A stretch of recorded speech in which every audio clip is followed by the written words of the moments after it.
Okay, so starting again, welcome everybody, and we're going to pick back up on the presentation. We have been looking at the course outline, and we're looking at the learning outcomes for the course. In particular, learning outcome number 6, which is speaking about behavior modification.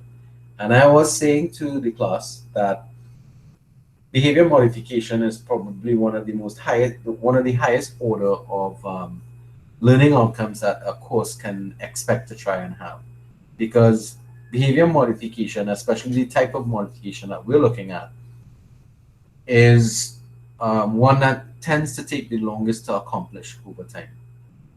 All right. And the behavior modification that we're trying to get into here is from an internal stimulation.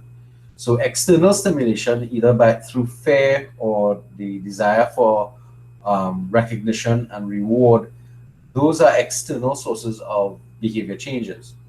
But what we're looking for is for you to develop the internal understanding of the correctness of this behavior, and therefore willingly display that type of behavior modification, which is why it is so I would just say optimistic and quite lofty thinking for this course to express.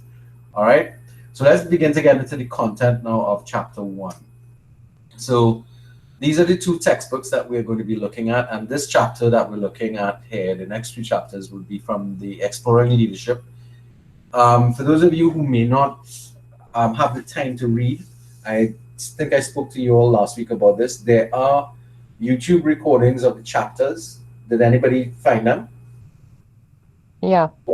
Yeah. Did you Yes. use them? Yeah. Okay. Was it I know it's a bit difficult to listen to sometimes. Um, but how did you find it worked? I find it works fine. Okay. Um, but again, it takes a bit to kind of go through the material and remember some of the content. So as I said before, we're going to be looking a lot at the Exploring Leadership textbook, and then the secondary textbook is the DAFT, the Leadership Experience, again, which you have e-copies to work with. But there are, with the exception of the DAFT, there are parts of the text in chapters online that you can look at and listen to as audiobooks. All right. So Unit 1 is really just trying to look at leadership in the modern world and why we are examining this issue. The background context of this course is this course was developed initially in 2010. And I don't know if any of you all remember 2010 as being a period where there was a bit of a challenge with the nature of leadership in Trinidad and Tobago and the wider Caribbean and internationally at that time. We had just come out of the 2008 financial crash, but by 2010, the fallout of the financial crash in the United States was beginning to impact upon the Caribbean areas very significantly. In our case, we had um, the collapse of the Clico Financial, CFC, well, Clico Financial Limited, which started to impact upon a lot of other businesses because of um, the amount of buying that Clico Financial had gone into it and acquired the ownership of a number of organizations and businesses outside there. And when it started to get into problems, it started to affect our banking sector and other sectors of the economy in a negative manner, so that the government had to take some hands-on approaches to it. And during that period, we looked at the behavior of some of our leaders, and some of the behavior was quite unbecoming and did not smack of high ethical values and so on. And we felt at that time that there was a need for us to address that situation, because for far too long we've had leadership generally that tended to come across very self-centered, and the idea was to develop a program that will bring, not only talk about only leadership, but also bring ethical values together with them, simply because you are a leader doesn't mean that you can you have no ethics or a different level of ethics. I don't know if any of you all remember one politician saying that politics has an ethics of its own. Any of you all remember that statement from one political leader? Yes, yes, sir. Right. So statements like that didn't help our situation because um, it meant that ethical values is something that changed between occupations and stuff like that. And we found that that was not necessarily going to be something good for our younger adults coming up to emulate. So the course was designed to try and give some sort of background, and we chose this particular background that we're looking at here. If you've read at least read the preface of the the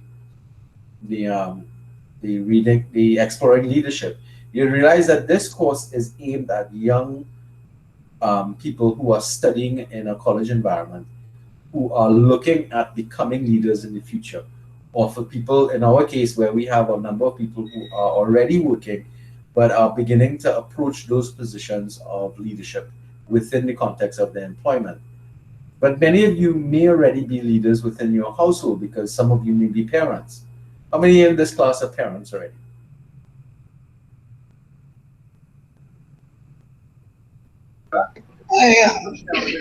Right? So it means that as a parent, you have a leadership role in at least the eyes of your children, if not your entire household, depending upon your circumstances. And it means that what you do and how you do things becomes critical because you're shaping the thinking and behavior of others around you. And that is a serious responsibility. As teachers, we have the same type of responsibility as leaders to um, to exemplify the better things in life, and that's going to be a tall order for us going across the board.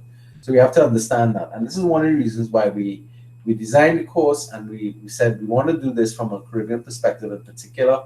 But unfortunately, the textbooks that we're dealing with are written out of the UK, so we have to the US, sorry. So we have to adapt what we're finding there for our needs. The model that we're going to be looking at is called the relational leadership model.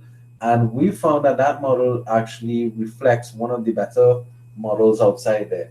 And I'm hoping that as we explore the leadership model, you guys will come to look at it as one of those models that we can look at implementing personally from a personal standpoint.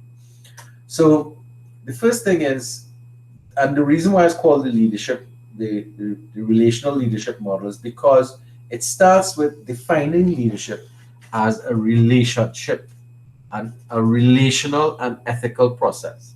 So I want you to think about those persons who had leadership positions in your life and the relationship that you had with them.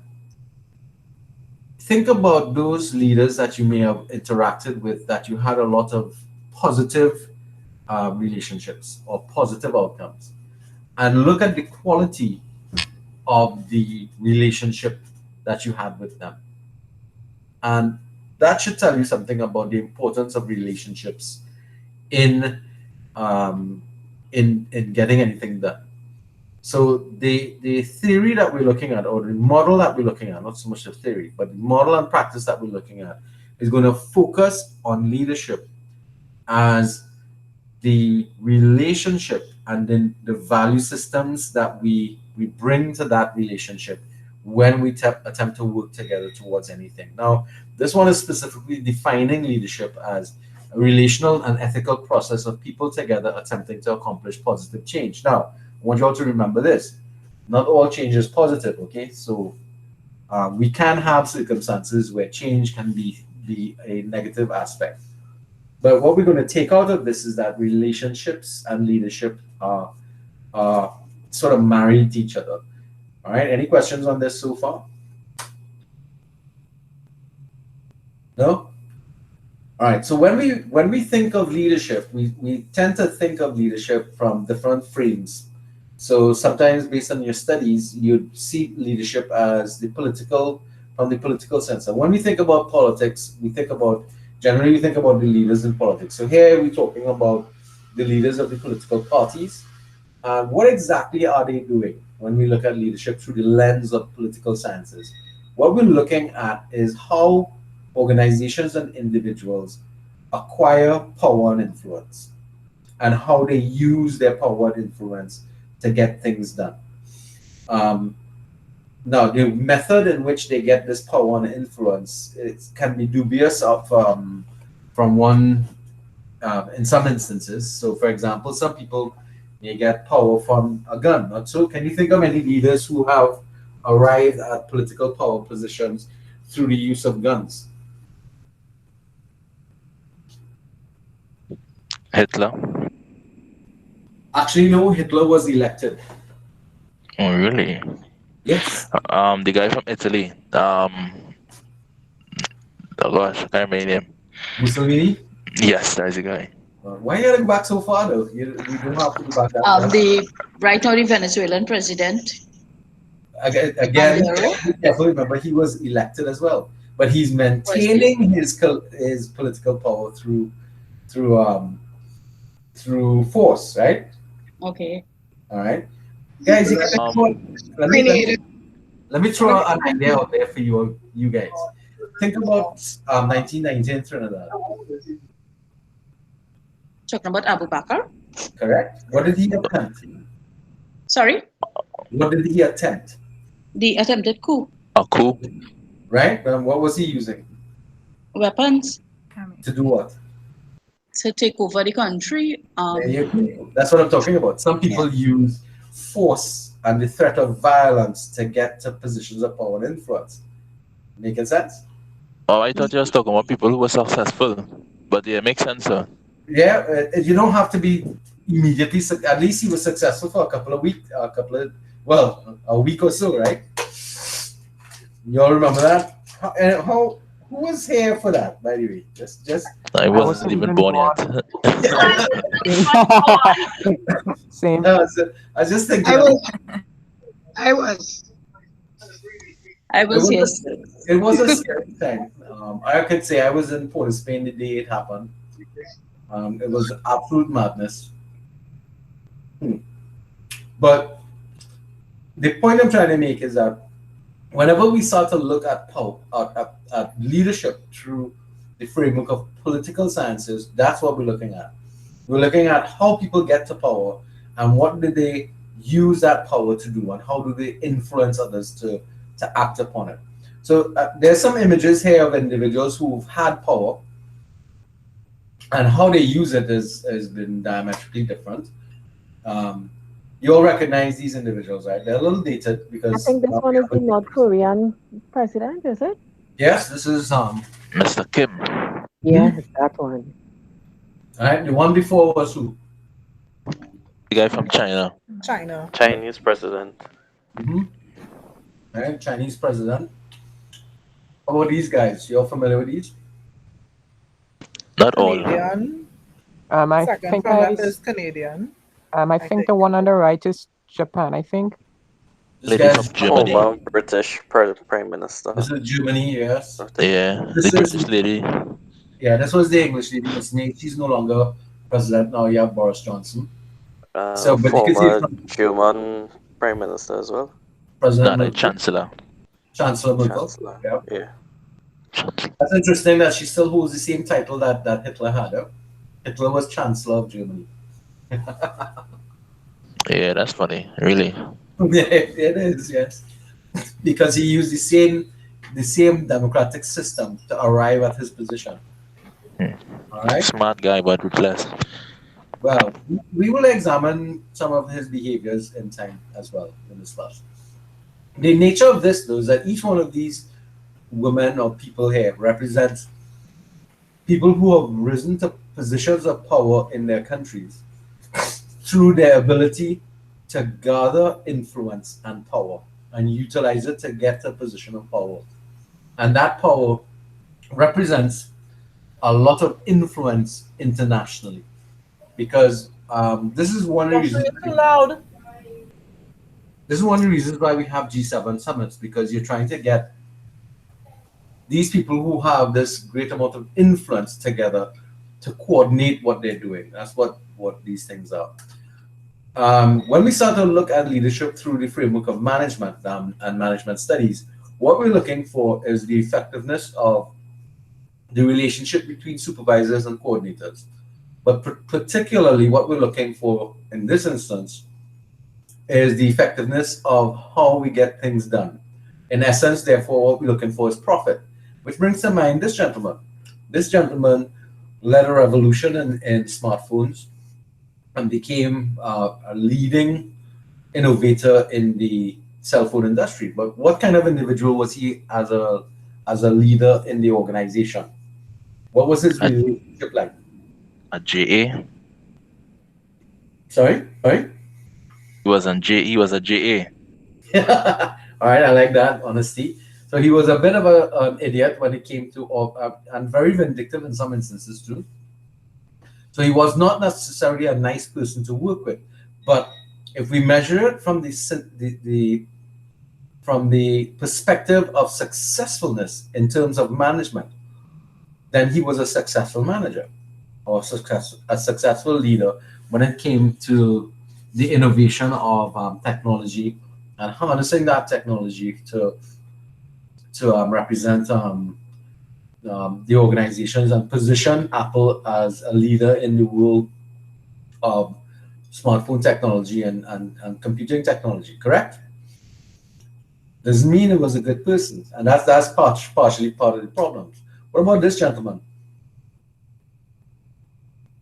How many of you all recognize this guy? I think he had something to do with Facebook, I think. Yes, this is Mark Zuckerberg. Right? He's the creator and owner of Facebook. What do you think about him and his organization? How many of you all still use Facebook? Facebook is a more mature is actually for a more mature crowd right now. So Well, the crowd that started using it left with it. What are you guys using now? Instagram. For me, Instagram. A lot of youths are using TikTok and yeah. Some of them are also using Twitter. Right. And I'm using Facebook still. I don't know if yeah, I as the more but that kind of mature crowd. Right. Mature crowd. Yes, I understand. But those technologies, well, TikTok is Chinese technology that is trying to be stamped out a bit because of the fear of spying. But what we're looking at here is what one individual, because we're using WhatsApp and WhatsApp falls under Facebook. All right. This individual, along with his partners, set up this social networking activity that then began to dominate the world. And now he's having problems with the information that he has and the access that of where gave that to him. goes to. Yeah, because we do give over control of information, and then what he does with the information in terms of privacy. And he's not the only one. Other organizations like Amazon, even TikTok, there's a great fear about how your user information, Instagram, all of these things are utilized in relation to the sale of that information and access to that information. And that kind of stuff came up when we had certain experiments being run on certain countries in relation to it. So it's something we all think about. But again, from a success point of view, Facebook proved to be quite a big success. In fact, it still operates as a successful entity, but at what cost? That's the other part we have to look at. What about this gentleman? I just spoke about Amazon. Jeff Bezos is now the world's richest individual, because while the world suffered from the coronavirus, his organization continued to make millions of dollars.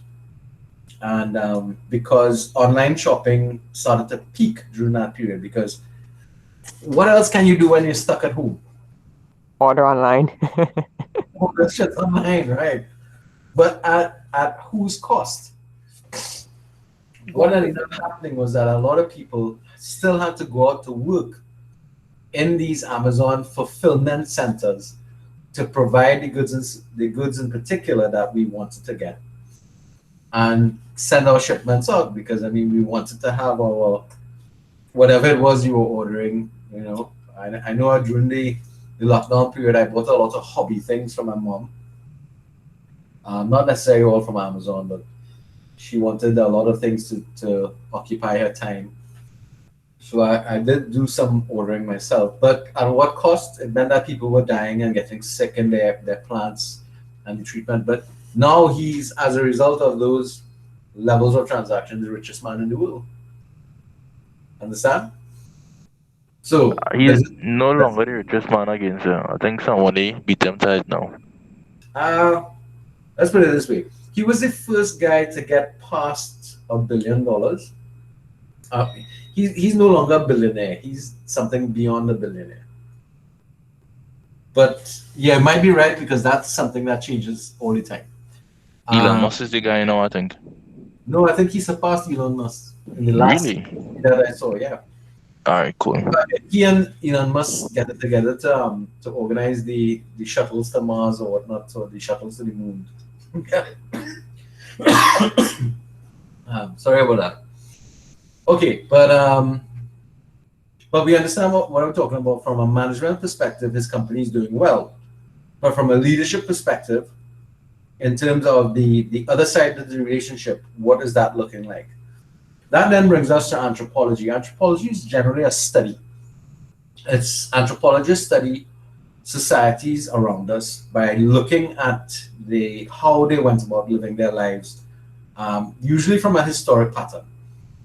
When we think of anthropologists, we think about people going and meeting primitive communities and ancient communities and trying to figure out how they did what they do. But anthropology also studies modern societies of today to look and see what we're doing and how we're running our lives. Now think about, you might be saying, okay, so what's the point of this and leadership? Well, historically, how have our leaders evolved or come to be in our societies? Where are we now? How do leaders emerge in our society now?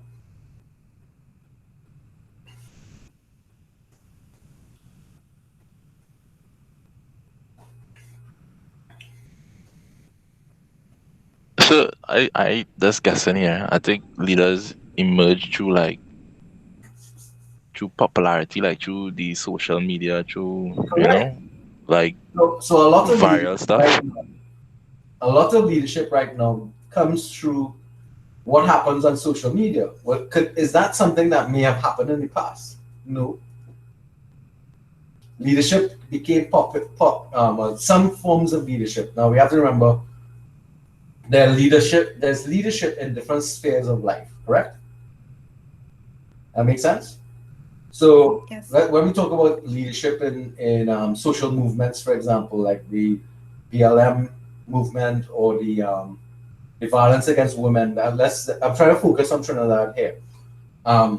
We have this movement about the violence against women in Trinidad and Tobago.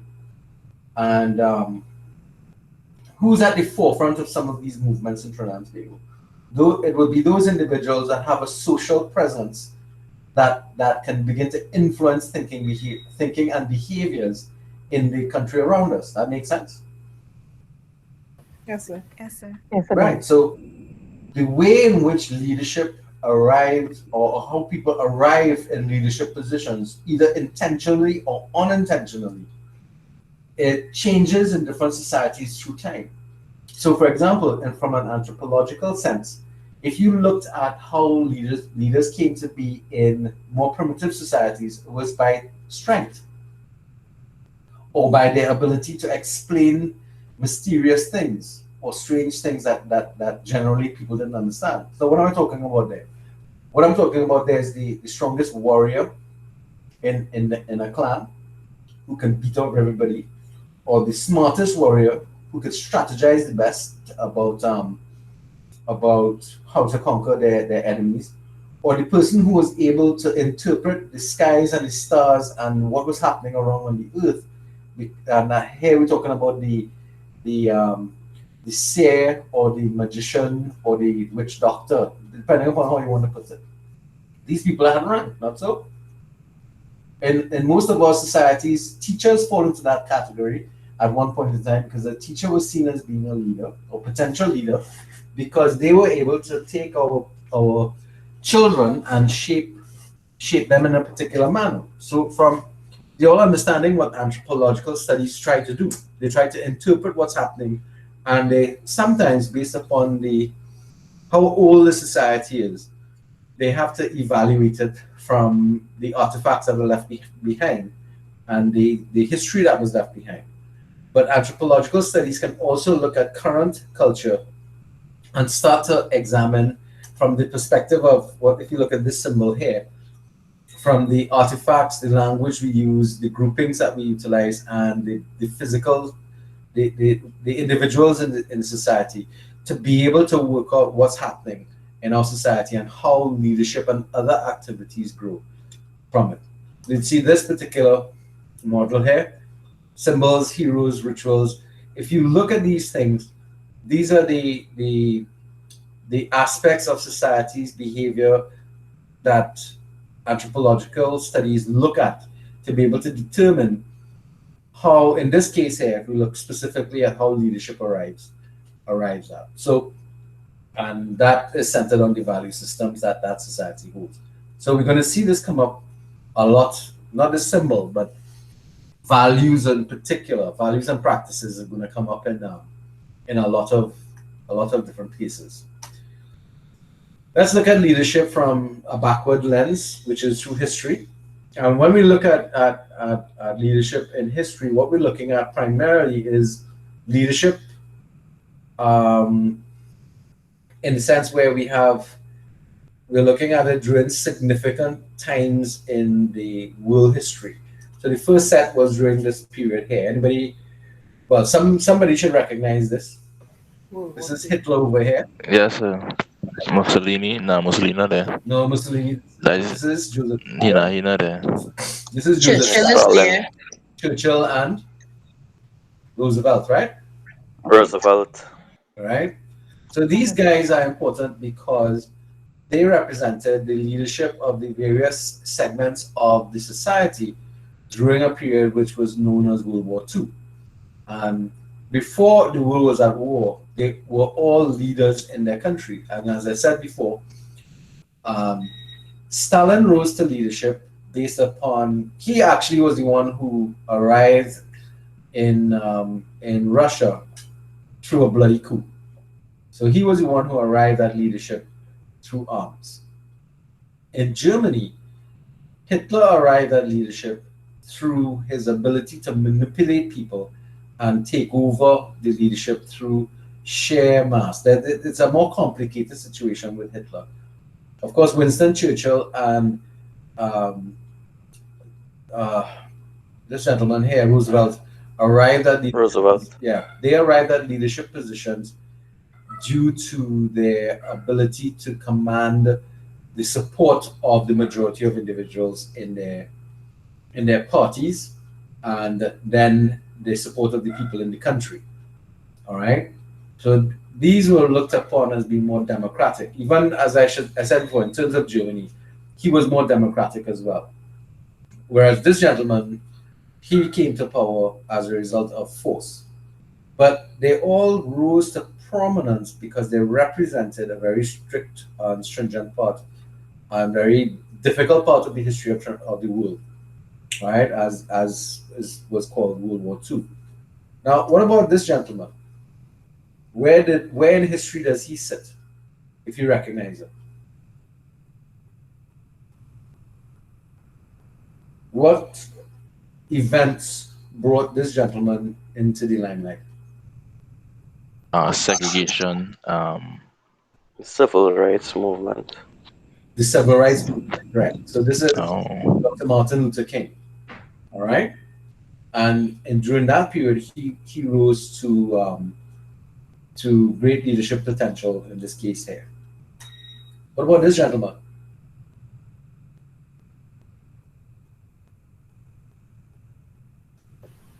I don't know his answer. No. Stokely. Anybody? That is Stokely Carmichael, Yeah, better that's his known name. as Kwame too. Kwame Ture, right? What is he known for? He was if I can remember, Black Power in Trinidad and Tobago, something along that lines. Right. So he actually was part of the Black Panthers movement in the United States when he was in college in the United States, and then came home here and led the Black Power movement as well. If you want to know a little more about Mr. Stokely Carmichael, also known as Kwame Ture, you can look at a nice film called The Black Klansman. You all know that film? Yes, sir. Check it out. He's actually featured as the black activist that they wanted to assassinate during that in the context of that film.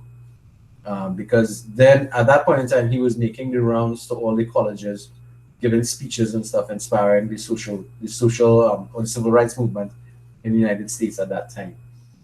But he became associated in Trinidad and Tobago in the 70s with the Black Power movement, which kind of turned things on its head here in Trinidad, as well as his work in the United States as well. All right, which of course a lot of people look upon as some. I know, especially my grandparents and some of my older relatives used to look upon the Black Power movement in the 70s as a real bad time. And of course, in hindsight, you'd understand, or I hope you understand, that where we are today is based a lot upon what took place in the 1970s, and the movement that precipitated some of that activity as well. So these are individuals. What about this guy? What is this guy associated with? That's Mandela. That is Mandela with Apartheid. Yeah, apartheid.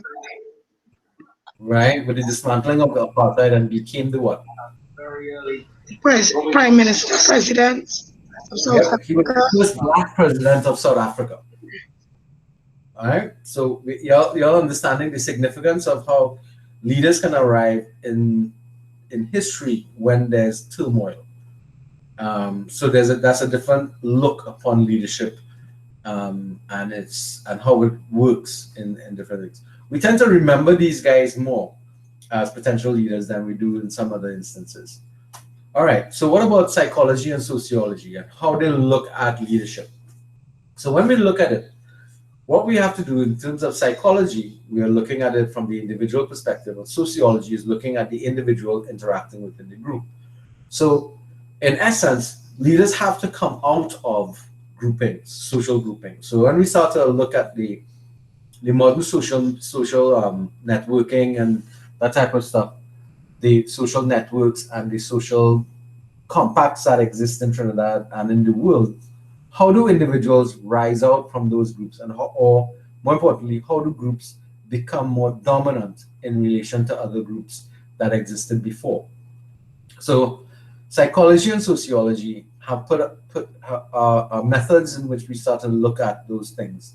And we are going to actually depend a lot on the writings and theories that come out of psychology and sociology to help us develop a better understanding of why people do the way we do things. So for example, from the perspective of two types of leaders here. So you have the boss on the left and the boss on the right.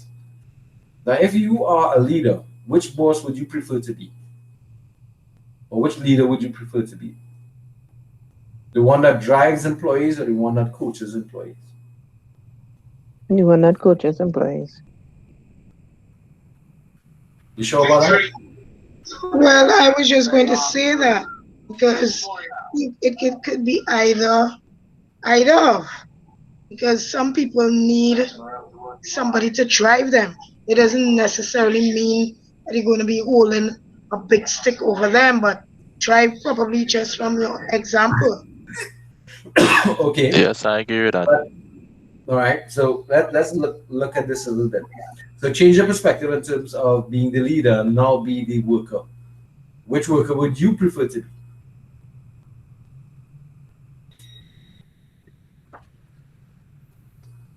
One way somebody coaches me. So my Right. answer remains the same. All right. So I agree with the coaching.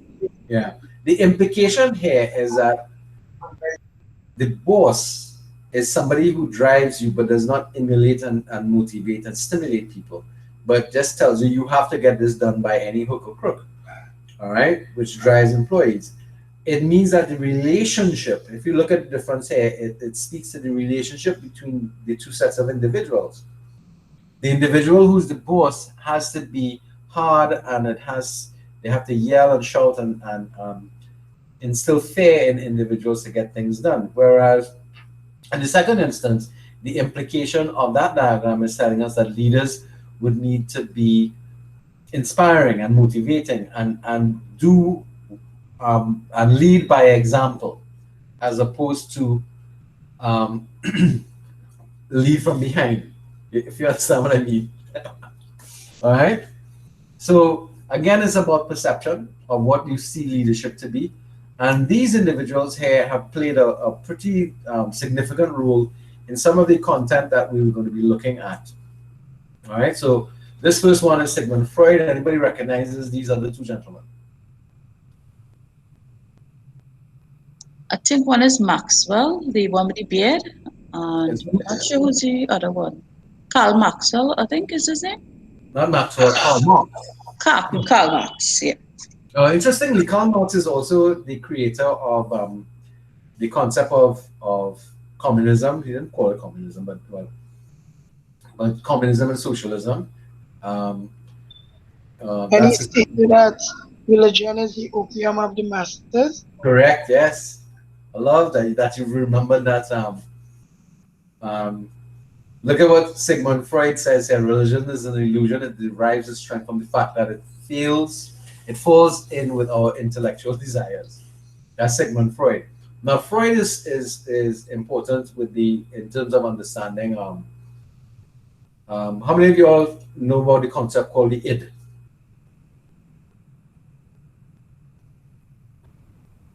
The super ego and all of that. Yes, alter ego and that type of stuff. He was the creator of that particular, and he still believes in psychoanalysis as a form of treatment for people who suffer from um, psychosis or different forms of maladies, um, and has shaped current thinking and operations in psychology. That's one of the reasons why you don't hear about people getting shock treatment and all that nonsense anymore. But what you find a lot of people do is they go into counseling. It's based upon the concepts of being able to get people to speak through and talk through and counsel their way through their psychoses and come to the root cause of different issues. The fellow on the other opposite side is a guy called B.F. Skinner. Any social workers or sociology students among us here?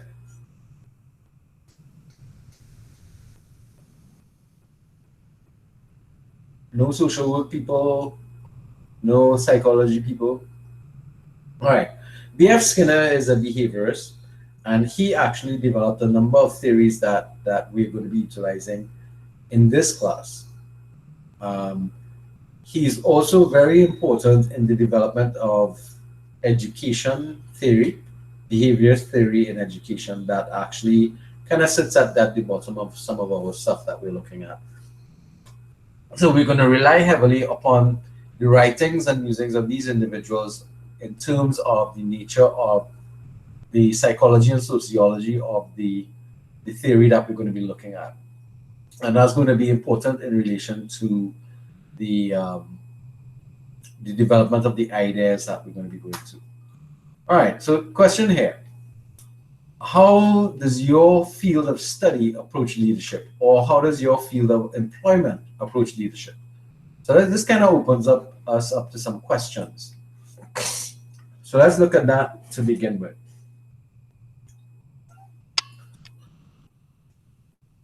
So, responses. Quickly, we could take 2 or 3 people. How is leadership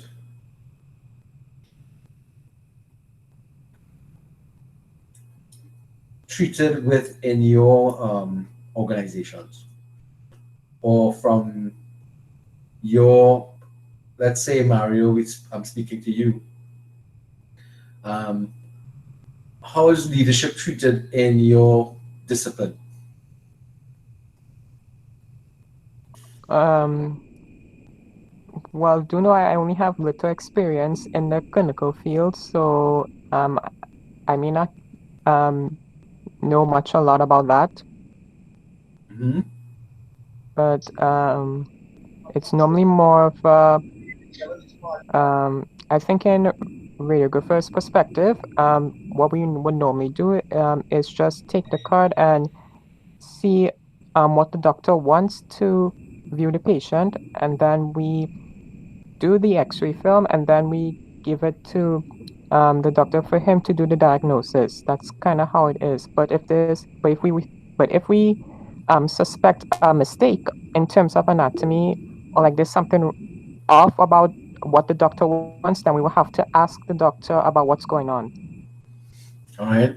So do you find that the leadership is hierarchical in nature? Those with more experience and those with more time tend to take more leadership positions. Mm, In, Giselle, you have a I comment? would, in in the field in which I have been, I have realized that they tend to look more at seniority, and some of the senior persons may be elevated to quote unquote leadership positions that may or not always suit the person. But again, as time and everything is evolving, we are seeing now persons are getting leadership positions because of professional qualifications and not necessarily age and maturity. Okay. so you said something about a work hierarchy. Hmm. Um, there is something like that in the medical field. Seniority you're talking about, yeah. Yeah, there is something like that in the medical field. Yeah. And that generally has to do with people rising to leadership positions in medical fields due to the length of time they've been in practice. And the same thing Giselle is talking about. In a lot of instances, um, the leadership in your organization sits with people who have been there for a while. We refer to that as seniority systems. Terrell, what do you think about that?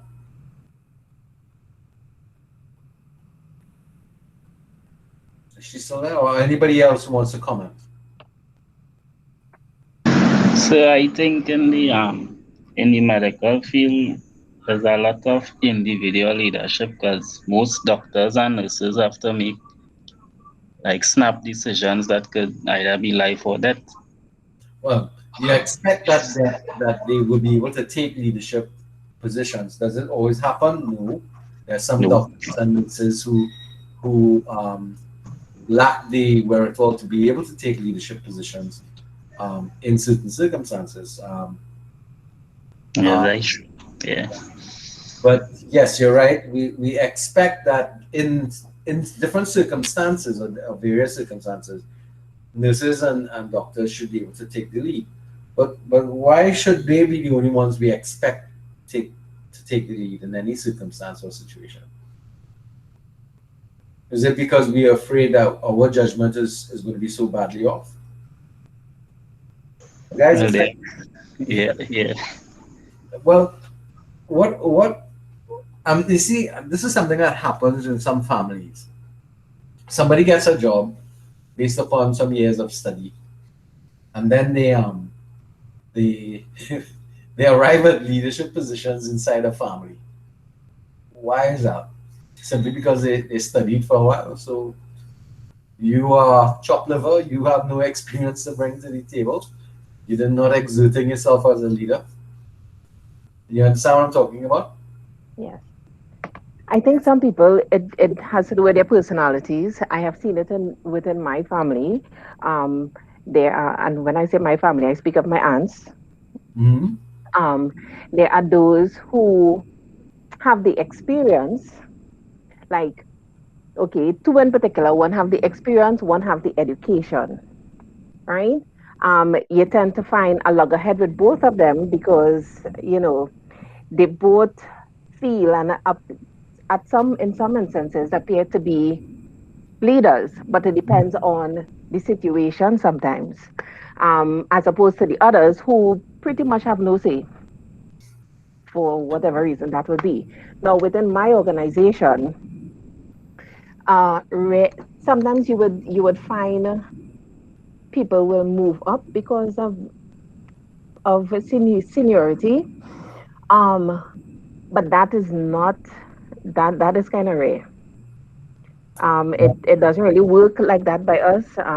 They give everybody opportunities to apply for positions, also especially in positions in, that holds that um, type of leadership that requires that type of leadership. But I have seen where someone who came in after and was promoted to the leadership position because of not only education. Well, I shouldn't say both of them were at same with education, but that one have more of leadership qualities. All right. And who assessed the capacity of that individual to have that leadership? Or was this something that they observed over time? I think that it was something observed over time. All right. And that is what we refer to as meritocracy, as opposed to seniority. So length of time and positions and levels of qualification give rise to a situation where somebody can rise to the occasion and become a leader. And Yeah. it happens in certain circumstances where people who have been accustomed to seniority leading, being the pathway into leadership roles, being replaced by meritocracy, where you're looking at a combination of length of service as well as qualifications. That can cause a lot of headaches for some people because they don't like one system changing the other. But that happens in a lot of instances. But Mario, one of the things that you realize is that in the medical field as well, you can become a leader in a particular field based upon your studies, and that has to do with specialization. So if you go and specialize in something in your studies, it means you're going to take longer to get to that specialization. But especially in the medical field, it's expected that you would be considered a leader when it comes to decisions like that. That's why when a doctor goes in and does specializations in, let's say, cardiac surgery and stuff like that, and they come into an organization, they've gone beyond a regular general practitioner. So in your instance, what are some of the specializations that you can go and look at doing?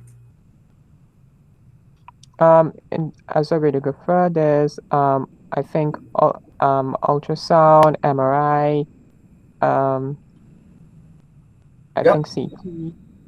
Right. Those are becoming more popular as the equipment has become more affordable for as diagnostic tools. Not so. Yeah. All right. Um, and of course, the more practice you get on those pieces of equipment, the better off you're going to be. And some of them are much safer than others. Correct. Yeah. All right. So for some people who don't know, there's a life expectancy for you in your job, isn't there? You have the 33 and a third. No, no, no. For radiologists, it's 10 years, Oh, yes, yeah, yeah. right? In that field of radiology, the level of exposure to radioactive material limits the lifespan expected for somebody to operate on. So they usually encourage radiologists and people in that field, Mario, to start to get into other disciplines that they can go into so that they can reduce their risk of exposure over time. Is that still the case with your field, radiography and radiology? Well, it's kind of encouraged for us to try and specialize in a different field.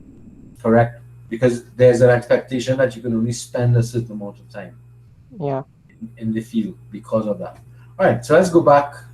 Glad for your interaction, guys. Let's go back to the presentations here. All right, so the superficial leader. I liked this particular quote that came from the text actually, because the superficial leader cannot see how things happen, even though the evidence is everywhere. This type of leader is swept up by drama, sensation, excitement. All this confusion is blinding.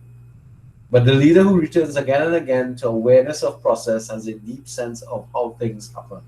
And I found this photo last year actually online, and last year, year before, I think. And I found that this was such the embodiment of that particular quotation. And anybody remembers the context of um, this particular photograph? This was a G7 summit again. I think that was for the climate change. This is where what had happened was that this President Trump at the time withdrew the US from that agreement because he saw it as being damaging to the United States. And if you look at his expression and his behavior, you could see that he's shut off from everybody else. Much like I think there was a meme of that picture. There were memes, a lot of memes of these things there. But there was a sign in front of Trump saying climate change isn't real. Changed my mind. Yeah. And that was problematic in the sense that now they kind of have to undo certain things with the new leader. And if he ever gets back into power, he'll probably do the same nonsense again. But one of the things that I found was significant in this photo was how diametrically opposed this individual here is to this individual here. And if you ever follow up and do any research on Angela Merkel as a leader, you realize that she is one who reflects this. The two of them reflect the superficial leader and the leader who's aware of process. The superficial leader is obviously Donald Trump, and that leader who's aware of process is Angela Merkel. And one of the reasons why we can say that is because Angela Merkel is a leader of a country that's part of a wider union of countries, the EU, and therefore must be aware of the process of how things are done, both in her country and in the context of the European Union. I don't know if you all remember him Donald Trump trying to get her to engage in trade deals, and she kept on telling him, no, you have to engage your agreements through the European Union. And he just simply didn't understand it, or appeared not to understand it. I don't know if you guys can recall that. But moving along, so the relational leadership model that we're going to be looking at is going to sit a lot on psychological and educational framework. And that's why it was important for us to look at those gentlemen who are going to contribute to that. That was Freud and Karl Marx and B.F. Skinner. So the educational framework of this particular relational model is going to start by learning about yourself, which is one of the reasons why you have that assessment to do, a self-awareness assessment, which is a fairly large part of your assessment. Then self-awareness in the context of others, which is how do other people see you in terms of perception? And then, of course, understanding your personal values, beliefs, and commitments. This is going to be evaluating your ethical values and your belief systems. So this is what, first and foremost, the relational leadership model is going to require of you in terms of understanding yourself in these three contexts there. So in order for you, and for us, I should say, to develop more in terms of our leadership capacity, we have to develop self-awareness.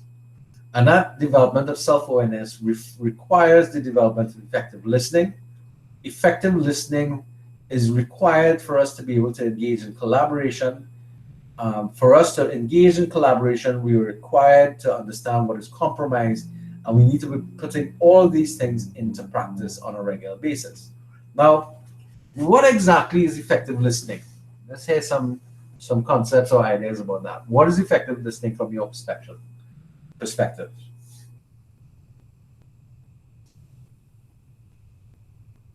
Anybody?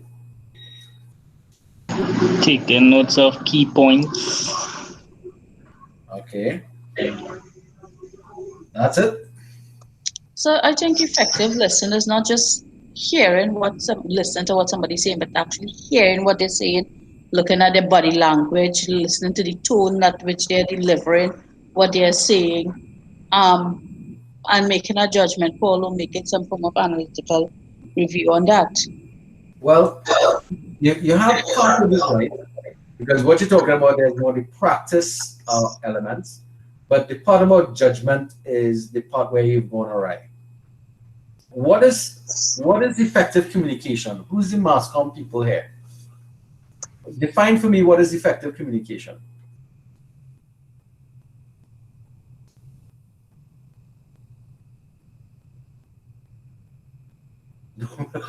I mean, probably delivering after you have listened to what these people say, being able to interpret it correctly and deliver back a reasonable or I don't know, way of communicating with them where they could understand what is being done Okay, or so what is being said.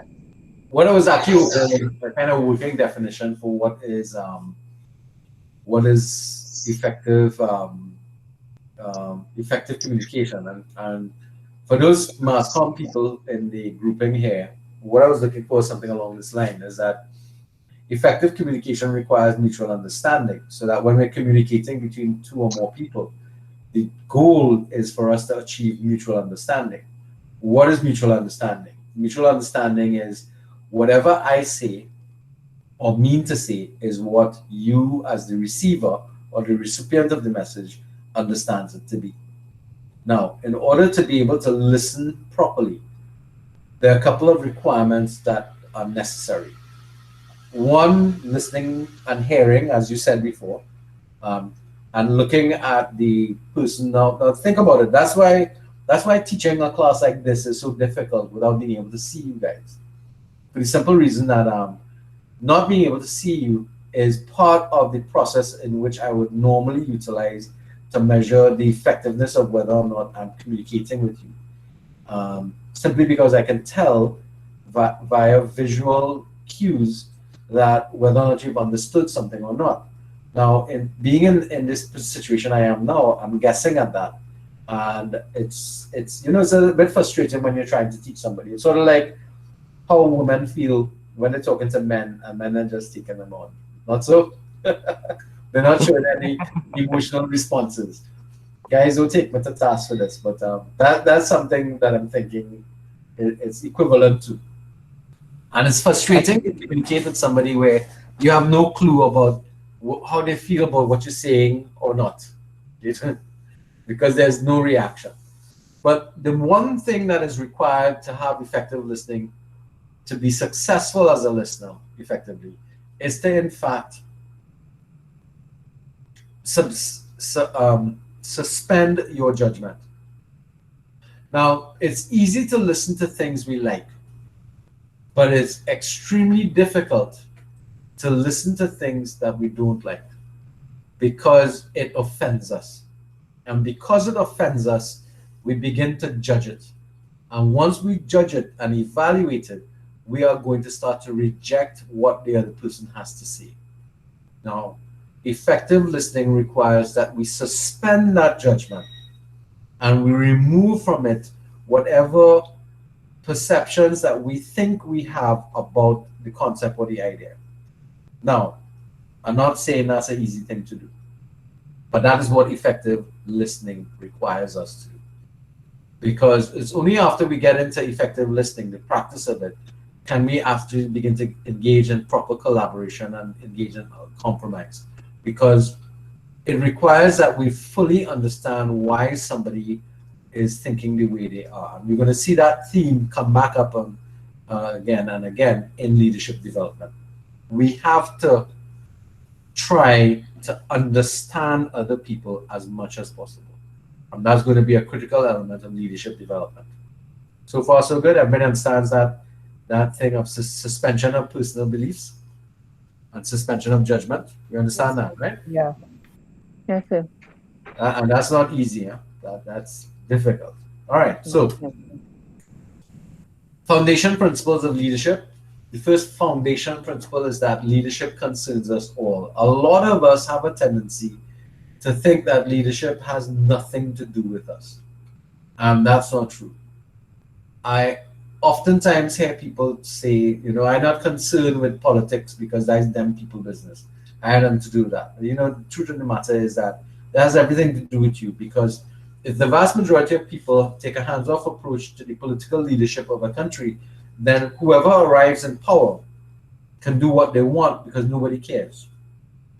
And then we sit back and we blame those leaders for doing things in a manner that you don't agree with. But because you took a hands-off approach to the how that person arrived at the leadership position, then you have no choice but to accept what you get.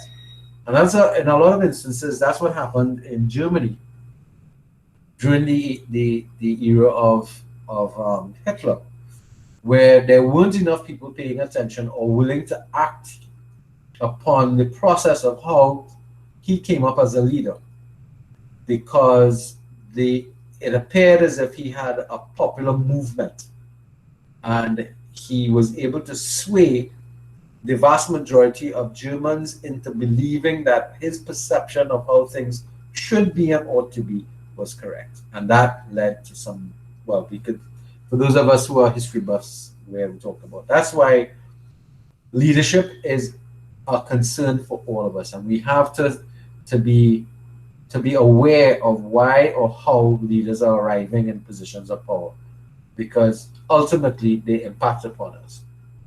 All right. Another thing, and this comes back to what we were talking about with effective listening, is that leadership is viewed and valued differently by all. Now, though we want to encourage people to be concerned about leadership, in different times in our lives and in different parts of our society, we have to understand that people value and view leadership differently. And therefore, your view of it may not be the same and will not be the same as others. So that's important for us to understand as well. That leadership is static, is flexible or dynamic rather than static, is an important element that we also need to. We can't expect that leaders and the context of leadership is going to remain the same over time. And that's something that we have to pay attention to as well. And accept the fact that leadership is a dynamic circumstance. And of course, different settings call for different types of leadership. Now, what does that mean? So, if there's an emergency, what kind of leadership do you expect will be taking place when we start talking about different types? Do you think we should, let's say the building is about to collapse, do you think we should take a poll and see what we should do? No, I think you need an active leader, somebody that will come forward immediately and, Guide people to safety. guide people. That's right. All right. So therefore, what you might find is that person uses a very autocratic methodology to get things done because it's an emergency circumstance. All right. As opposed to that, if we're making plans as, hey, how the end of semester is coming up, how do we want to celebrate that activity? That might be more a situation where you use a more democratic style of leadership, not so? Correct. Makes sense? Yes. Different Yep. settings call for different types, and that's one of the principles that we're going to be looking at here. And then one of the most critical things is that leadership can be learned and developed. And that's something that a lot of people, especially in the past, kind of like used to say, no. You either are a leader or you're not. You can't become a leader. You can't learn to be a leader. Which is one of the topics you all will be debating in your grand debates. All right. So these are the foundation principles of our leadership model that we'll be looking at. So it, the foundation principles also requires a commitment to the highest ethical standards of the individual because value judgment or value systems become critical to the type of leader you are. So the principle here is that it requires a commitment to the highest ethical standards to encourage change and social responsibility. And when we say change and social responsibility, what we're talking about is the ability for leaders to be critical thinkers, to have high levels of credibility, authenticity, and integrity, and to behave in have good or high levels of ethical conduct. Now, what is critical thinking? Let's just kind of break this down a bit. What is critical thinking? Response, guys, kind of help us. It means thinking out of the box, I guess. Thinking of Thinking out of the box. critical thinking? No, not necessarily. You can think uncritically in out and inside the box. Critical thinking is more of a process than it is anything else. Being able to solve problems, I guess. All right. Another phrase that is oftentimes used with critical thinking is called analytical thinking. What does that mean? Let's use that phrase instead. It means you're analyzing something. All right. But how do we go about it? What's the recommended analytical approach to certain things? Using data and Logic. stuff to make a proper judgment. Correct. So critical thinking requires the removal of subjective influences like emotion to be able to critically think and look at things from various perspectives in an analytical manner and arrive at conclusions or solutions from an objective use of information. So critical thinking is one of those higher order skills that we keep on asking you students to end up at. All right. Critical thinking has to also do with diagnostic thinking and analytical thinking as well. So it's a combination of different processes that you can utilize to arrive at analysis of circumstances and situations that face us on a regular basis. So far, so good. So critical thinking has a lot to do with the process of how you go about determining things in society and determining things around us. It becomes more difficult with situations that are not necessarily easy to just disaggregate. In the sense that, let's suppose we are dealing with the problem of criminology and crime in Trinidad and Tobago, especially the criminal issues in relation to violence towards women. We know that's a big issue, but how do we respond to it? Do we jump on a bandwagon and start yelling and screaming about things, or do we start to look at our society from a critical standpoint and begin to analyze, well, in order for us to correct this problem, we need to do certain things? And what are we willing to give up to be able to get to that point where the women in our society are safe, or people are generally going to be safe? By extension, if we make it safe for women, we also make it safe for men and children. That makes sense, guys? If you think about it from that perspective. But what are we going to be willing to give up to get to that point? And what have you thought of as being causative factors for the for why we are the way we are? I think one of the causative factor is culture. No, you're using you're using a blanket statement to speak to a large set of factors here. So this is Culture of what though?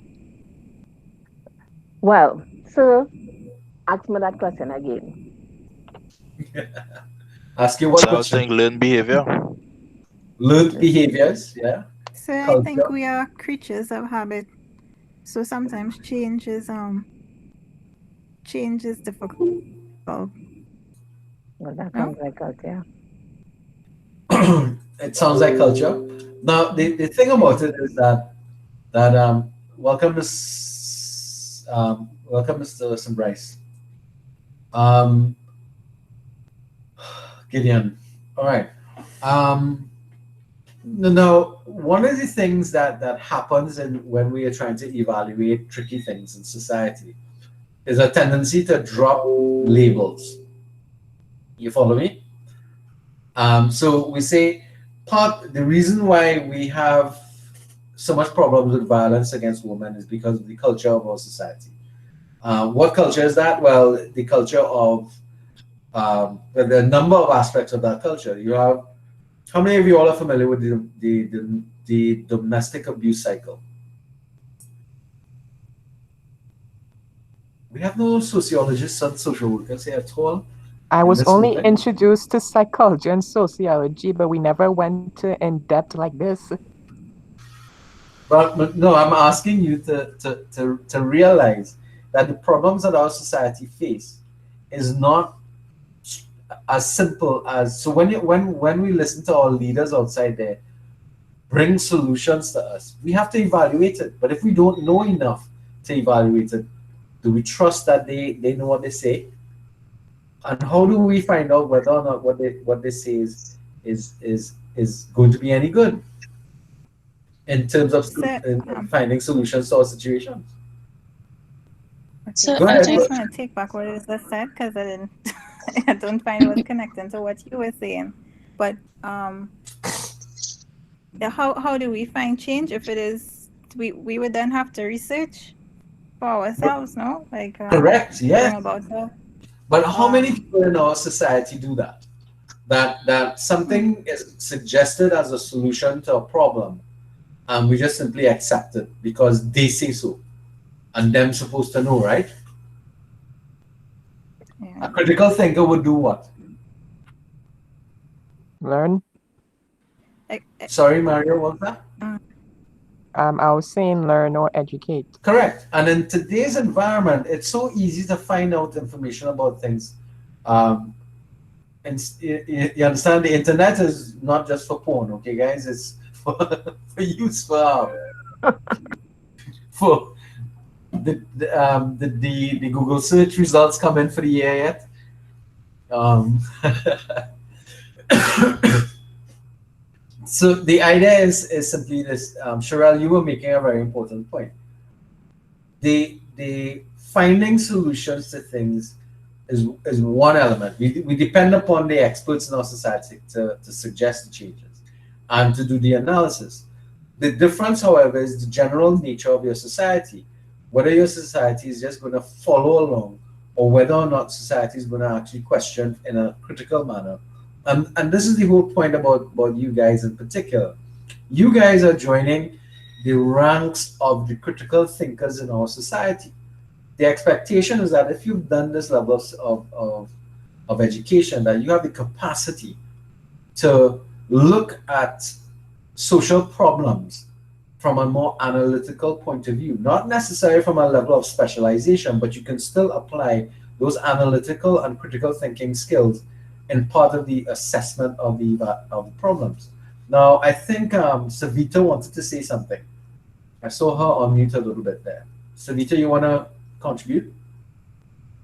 So I was just thinking, just of is that yes, we have the ability now, we have too much resources for us not to know things, especially with the Google schools and everything else around us. Yeah. But it is not, yes, we have it, but how many people, as you say, are going to implement it?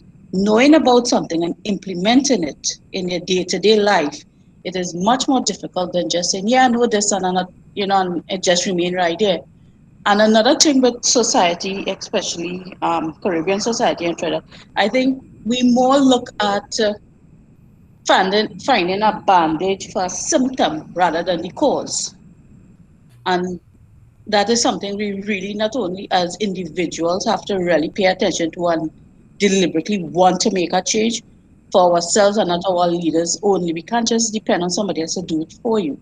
That's correct. So that's a whole set of pieces of analysis you brought there that are related to each other but they speak to a lot of things that expect. One, we cannot just expect that our leaders are going to find the solutions. We have to do some work ourselves. Two, we have to stop looking at the patchwork approaches to fixing problems and try to look at the root causes. That requires a lot of work, and that requires a lot of self evaluation of our society in an honest manner. And then we also have to look at the tools that we have available and utilize them in a more productive manner. Because the one thing that we always talk about is you don't need to reinvent the wheel. There are solutions that have been put outside there that other countries have used. But the problem with it is that you can't wholesale that solution and bring it into Trinidad or Tobago, as the case might be. And I'm going to separate the two for a simple reason that the culture and life in both countries are very different to each other. And you also can't paint the entire country or both countries with one brush, because different parts of the country treat with different things differently. So rural areas treat with certain behaviors differently. Urban areas and suburban areas or more developed areas of Trinidad and Tobago have different types of sociology and psychology working in that area. The culture in the various areas vary, and therefore a one solution or what's it, a one tablet to fix everything ain't going to work. So the reason why I'm bringing this up is because not that I expect us to find a solution in this class, but what I'm pointing out to you is the fact that we need to be utilizing critical thinking when we are approaching our thinking for that type of finding those kind of solutions and stuff, because it's not something that's going to easily happen. All right. Now, let's bring on to the other thing. Credibility has to deal with how believable you are as an individual. Authenticity also speaks to something like that, because it really affects how authentic you are as an individual when it comes to maybe your area of discipline and stuff like that.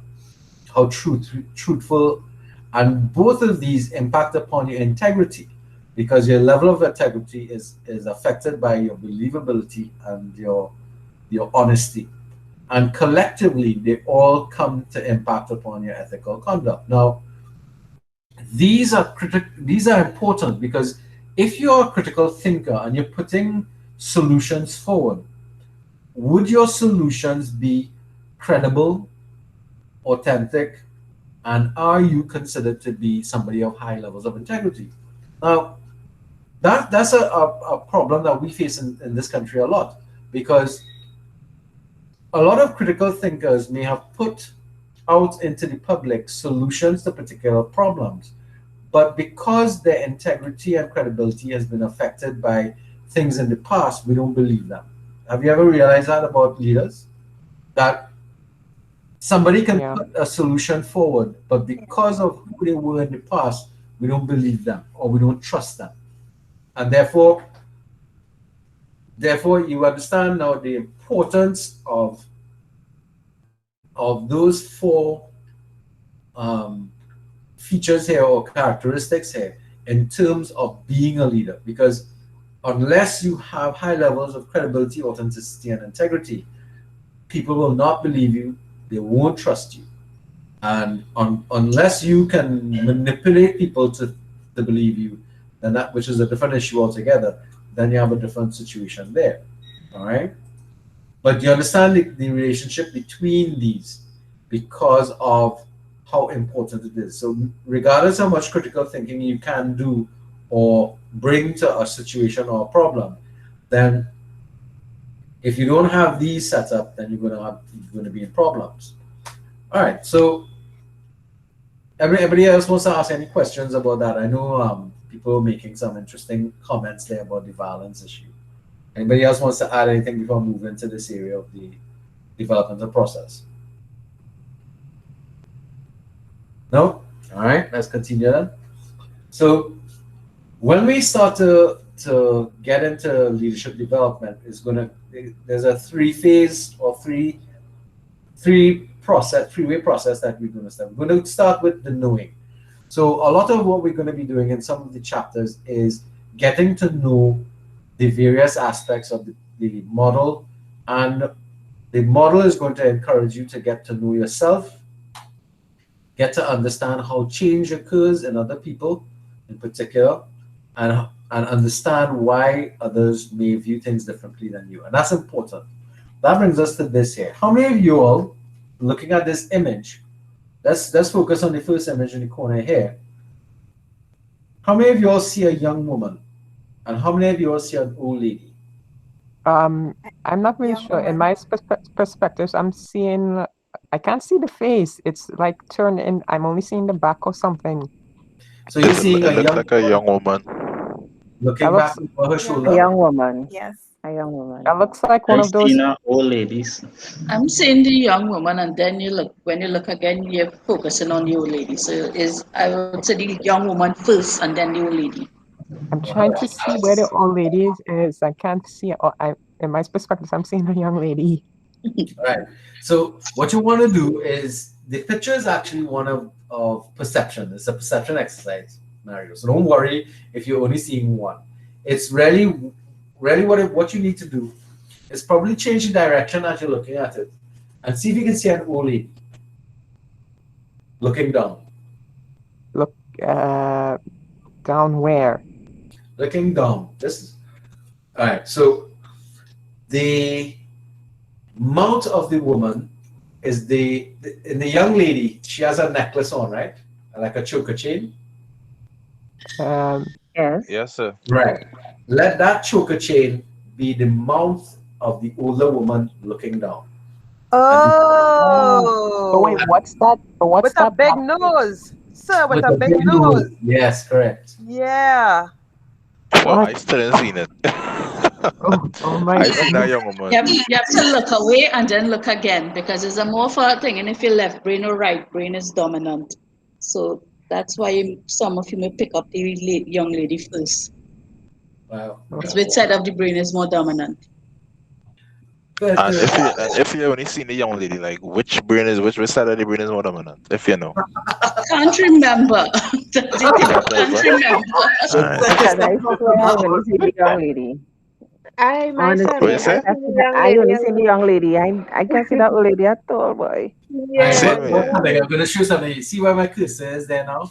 This here is the nose of That's the the nose old of the lady, old lady. Yeah. and this is the mouth of the young Oh, lady. no seen it. And this is the Whoa. chin, A big chin, a big chin, and a big right? nose. And that's why I said keep looking down. So there's a front. I can't see this old lady at all. Always. See it? You're seeing it now? Yeah, I seen it now, sir. All right. How But many then people have seen the young lady? what's the hair on the left side for? Is it on the old lady's? This hair?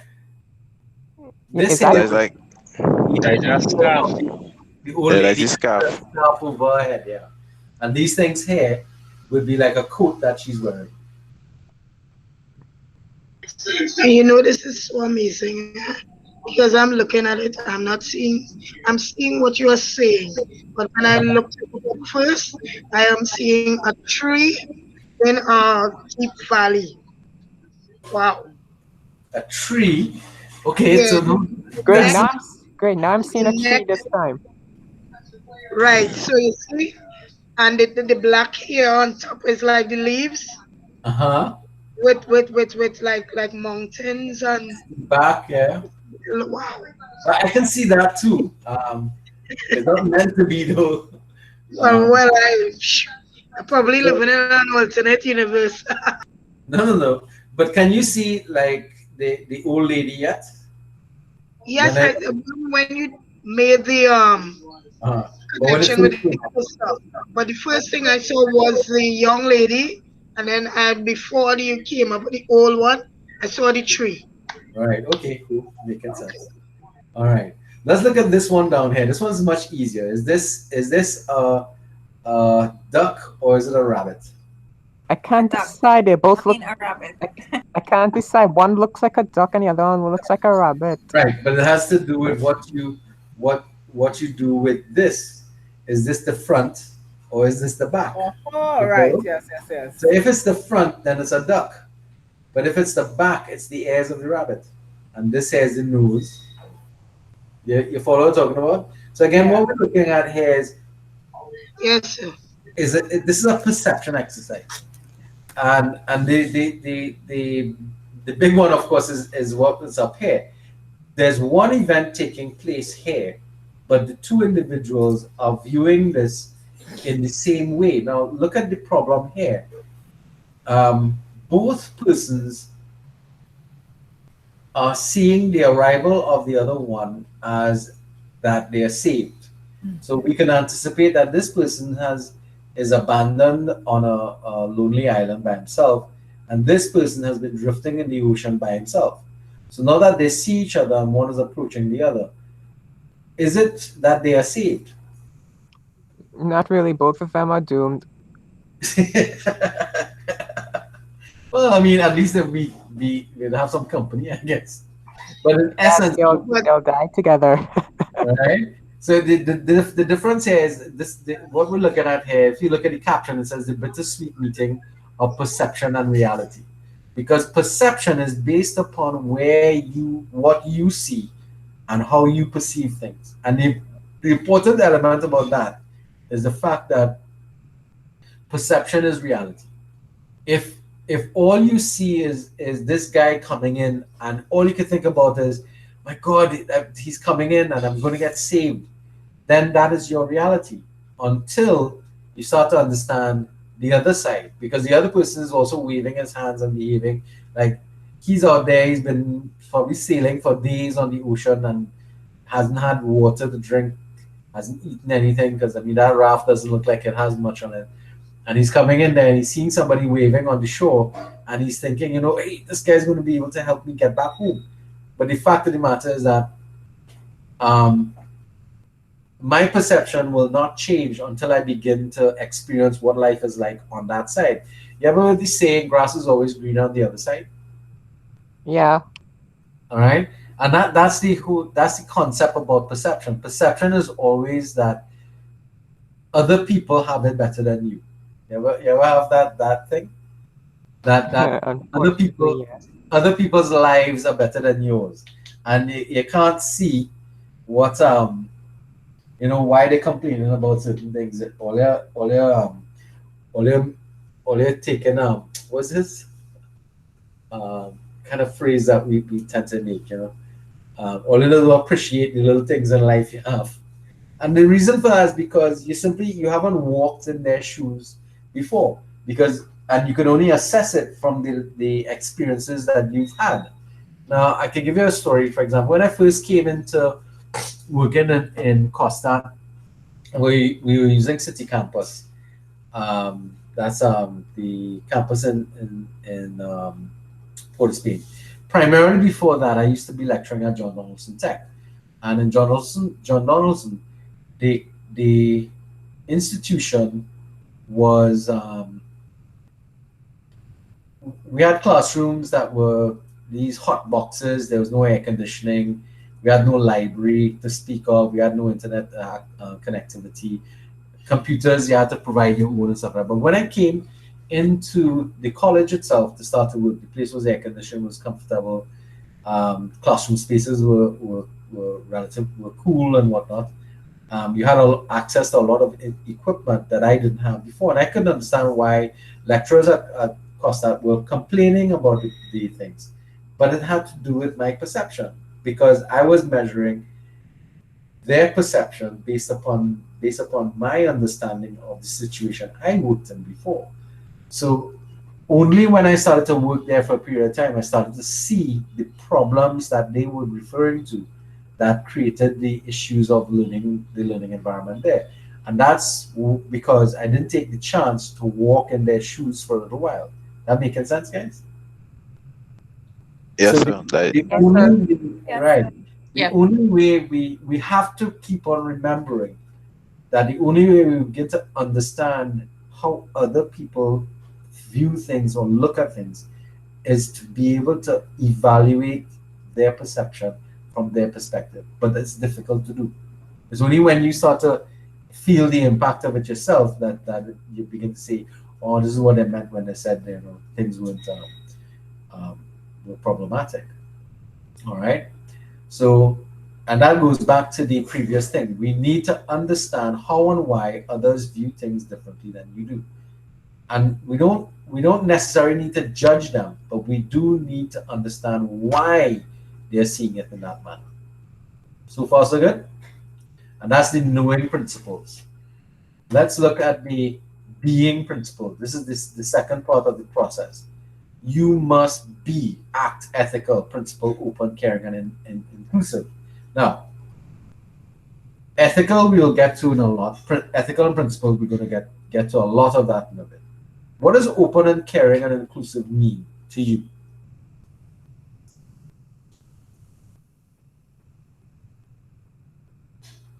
Anybody? I would say you're um a lot accepting, I guess. A lot accepting. What does that mean?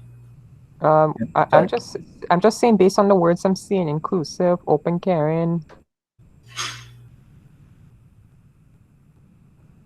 So that So kind of I remind would me of say, a. Sorry, go ahead. go ahead. All right, thanks. Um, that is, it kind of remind me of a saying that I saw or I've read before. It's like, be kind because everyone you meet is fighting a battle now, or fighting their own battle. Yeah, that could work. Yeah, be kind and caring. All right, but it goes a little beyond that. Let's hear what the other person have to say. Yeah, Sherry Ann. Oh gosh, what was I gonna say? Boy, it just jumped out my head there. You're open. No, sorry, let me not use back the word open. You're willing to accept um everyone without being discriminatory, Right, um without judgment. without judgment. Right, better way. Right. And So you're also, well, yeah, you're just willing to accept any and everyone without judgment. right. So that then brings us to the term inclusive. What does that mean? Open and From all walks caring. of life. Sorry. From all walks of life. Well, inclusive means that we're willing to take into our situations everybody, regardless of where they stand. Now, that's not easy to do. It's easy to say, but it's not easy to do, especially when you come across people with whom you have serious problems with their position and their perception of things in life. Can you give me circumstances, anybody, where inclusion becomes problematic? We have it in our own societies here in Trinidad. Or the Venezuelans when they came across. Yes, that's one. And some of them took jobs. Yes, that's an excellent example of us not being inclusive collectively as a society. Not from an individual standpoint, I'm pretty certain that everybody will say, that, but collectively, when we get together, we start to build this barrier against these people or these individuals. But that's one. But there are others that even within our own societies, we have people that we marginalize. Can we think about people that are marginalized in our own society? Even in your own family, you might have people who are marginalized. Now, you don't need to necessarily answer these questions, but understand what we're talking about is the we have to stop excluding people and including people, even people we don't seem to like, and that's part of the problem, because we kind of socialize into that behavior. The only reason why you're lying with people is because you like them, yeah. But when it comes to leadership and organizations and being in the public eye, inclusiveness is one of those things you actually have to pay attention to, because can you really screen everybody coming into a large organization to the point that you only bring in the people that you like?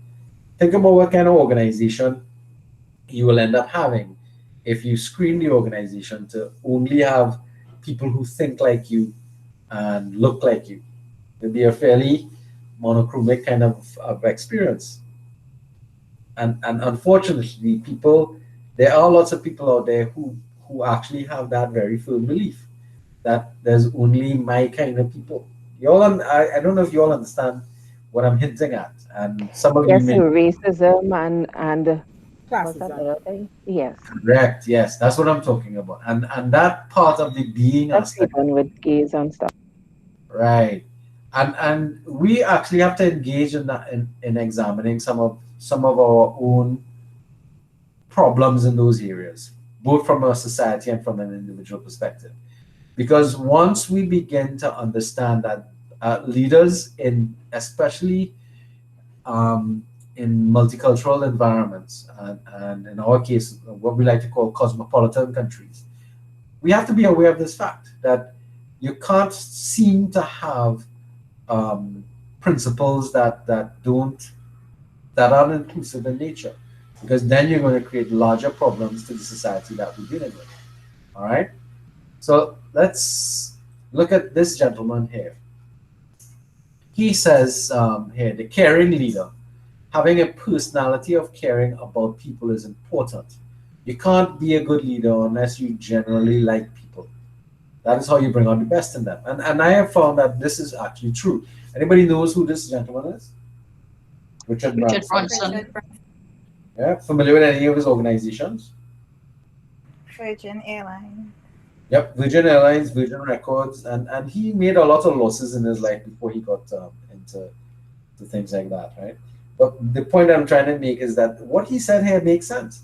You can't work well with other people if you don't generally like them. But the problem is the way in which you develop that sense of affection, not necessarily affection, but appreciation for other people, dependent upon who they are in terms of a type or kind of person. And that's where the problem comes in. So it even though this gentleman says the right things, it's really going to be in the being part of his behavior. Does he actually follow through on the action? All right. So that's something for us to think about there. The third part is the doing part, which is we know it's knowing, we know it's being, and then we know it's doing. So this is the action part. Here you must actually put into action what what we've been talking about before, which means you must act in a social responsible way. That activity should be consistent and congruent as you work in our society or in the community, and you need to be passionate about things that you're committed to. So you basically the model is the three principles is knowing, being, doing, and that's the elements I want to look at here. But it's a lot more, of course, going to be a lot more challenging when we start to look at it from different perspectives. Now, what does it mean to be socially responsible? That's where we're gonna skip this one here because this talks more about corporate social responsibility. And when we talk about corporate responsibility, corporations and organizations tend to look at their responsibility in all of these areas here, in terms of their goals being responsible, both from a long-term and short-term perspective, that they are sincere in their activities with organizations and the wider thing. They're also being fair in the market, that they're being responsible, that they have good ethical values, that they're sustainable, they're using resources, yada yada yada. So there's a lot of things that organization. But what does it mean for us as individuals? Um, in terms of the social responsibility. Social responsibility for us as an individual. What does it mean to be socially responsible? Now we're gonna come to grips with that further on in the discussion. But what do you think is being socially responsible?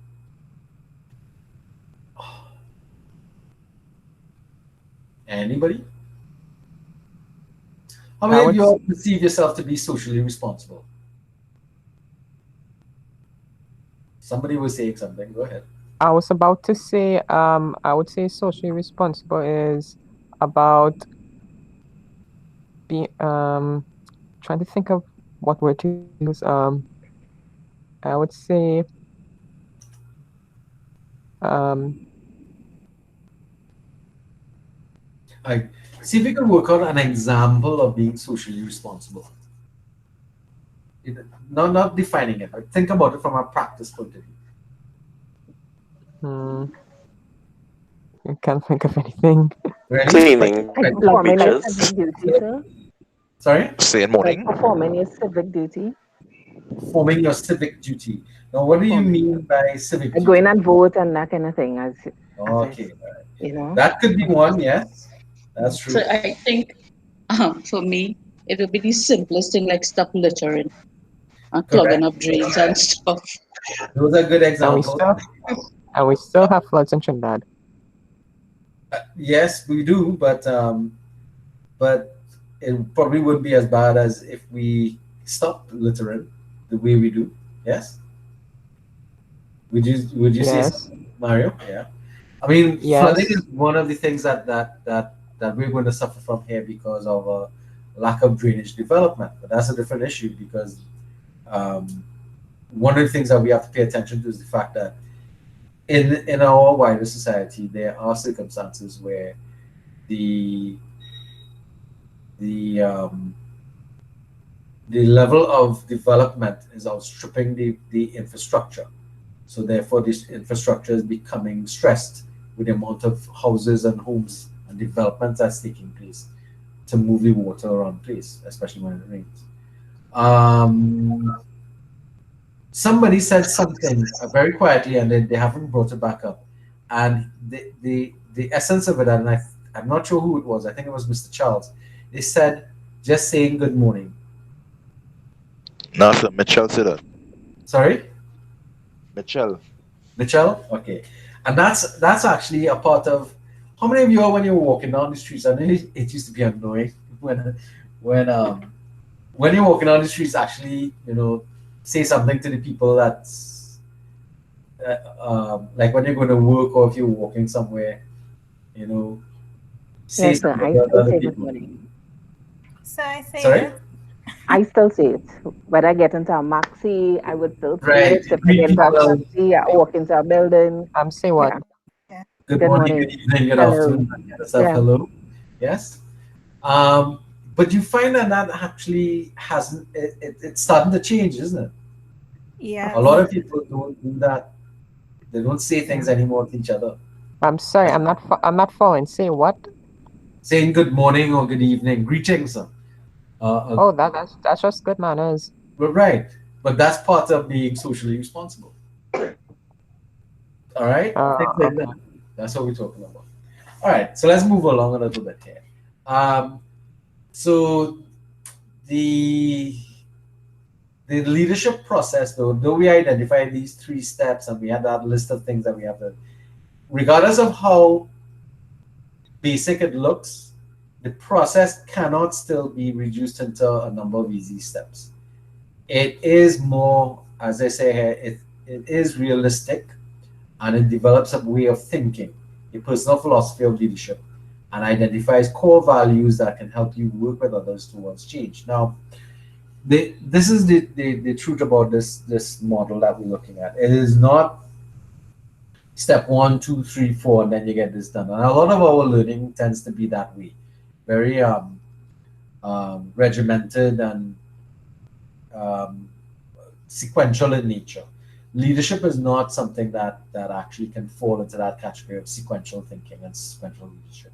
It's something that requires us to take a lot of time to be able to develop the the skills as well as the manner of thinking to be able to develop as leaders in society. And it's of course a never-ending learning process. That's one thing we're going to have to keep on looking at as well. But for us to say that there's the um, simple step-by-step model, trust me, there is none, and the text actually starts to refer to that. All right, so the leadership paradigm is asking us, well, development process speaks to paradigms.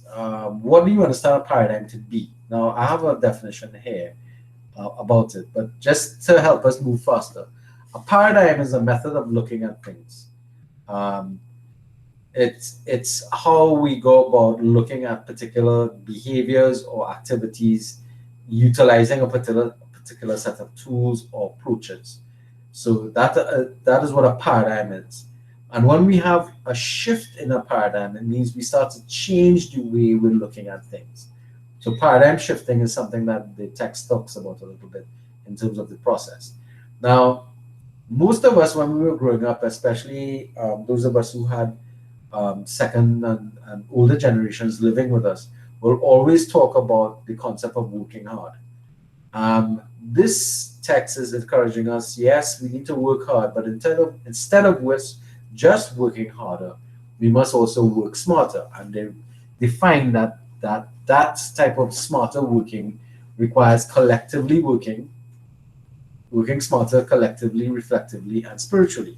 So let's kind of look at that. So collectively smarter really just sits upon the idea that all of us bring more knowledge, competencies, and behaviors into a situation and solutions than just one of us. So collectively, we are smarter. So we ought not to be approaching things from a singular point of view, but we should be approaching things from a collective point of view because it brings way more resources into the circumstance and the decision making. So we understand that one.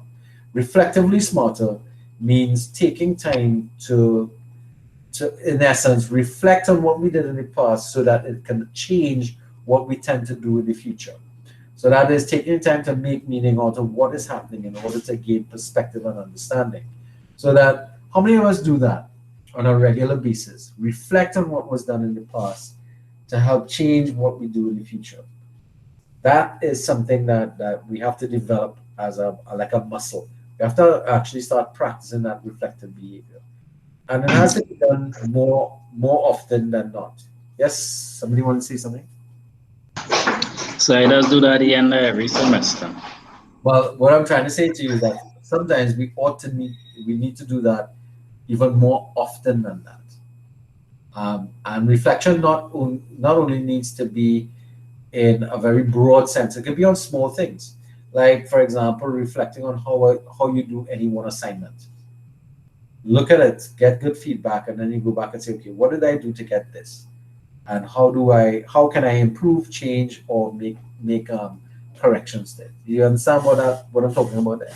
So it need not be in big bulks, but it could be based on smaller things as well.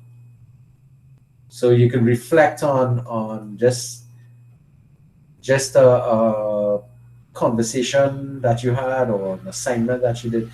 It need not be large pieces of our life and time frames. It can be smaller things. Yes, somebody else seems that they wanted to make a statement. No? All right, so moving on. Reflectively smarter, and then now we have spiritually smarter. Now, when we say spiritually smarter, we're not talking about anything to do with religion or belief in God. What we're talking about here is being aware of the values, principles, and beliefs that you have that guide your behavior in life, especially when life gets hard. So this is where they're talking about here, being aware of the values, beliefs, and principles that become our rudder or your rudder in white or rough waters and build our character. Now, what we're talking about here are those things that are core values to you as an individual. Because what is at your core values is what will generally make you behave in a particular manner. And one of the best ways to observe that in individuals is when things get bad. When it gets bad, then you're going to see what their core values are. So you have to be aware of what your own core values are and reflect on it to understand whether or not you need to make adjustments or make improvements. This is why I'm saying reflection ought not to be something that is done in bulk, but can be done in small instances of reflection because it can have long lasting impacts upon the principles that you hold there in your life. Making sense, guys? So far? So we understand these Yes, sir. three collectively, reflectively, and spiritually smarter, that process that we're looking at there. Now, we talked about this before, what paradigms are and what shifting paradigms are. And well, we're going to skip this question here. What is your current leadership paradigm? So, but might be interesting to ask that question. how many of y'all believe that leadership is something that can be learned, especially coming into this thing? Or is it that you are born into leadership positions? How many of y'all still think about that? I would think leadership is more learned. A learned activity? Yeah, I would hope so. But is that really the case? Well, I I, think well, well, I think in history, I think in past history, I think some people would have assumed that in leadership, you have to be born into it. Yes, and for a lot of our societies, leadership was based upon your birth and your bloodline. Yes? Um, Yes. but can that still hold true? Because there are some people who still perceive that, that they still perceive that you have to be born into greatness. Somebody else wanted to say something? I was thinking more of it like not necessarily born into greatness, but having the physical, the charisma and stuff to be able to do things that would make people come to you and look towards you for the leadership. For instance, Martin Luther King, that was me. But do you think that those are skills that you can acquire, that you can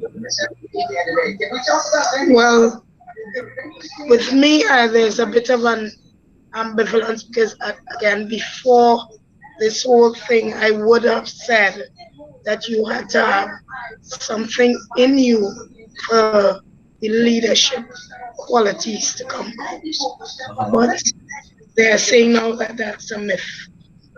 You see? So again, so that excellent contribution, both of you. The idea is that hopefully we are going to see a shift in your paradigm when it comes to this, um, in terms of where you position leadership, especially in the context of where you might be seeing yourself in leadership. And one of the things that should indicate to you is that because of the way our society is going, we can't depend upon holding on to those ideas of leaders as something that is for other people. We have to look at it. Leadership is not something a leader possesses so much as a process that involves something else. All right. So one of the things that I want us to pay attention to in this class is that each of you are potentially leaders, because it is not so much about the individuality of the situation, but it is about being able to command the respect of other people. You don't necessarily need to be charismatic, because there are problems with charismatic leaders. The dangers about charisma. It doesn't mean that some leaders have to work harder than others. Some people who are naturally charismatic and attractive become leaders, but there are people who are leaders regardless of that. Now look at this paradigm shift there. Leadership is not something about leaders what a leader possesses so much as a process involving followership, and this is important. Followership is really leadership in action among people in the groups. So if you think about any leader, if they had no followers, would they have been considered good leaders or leaders in general?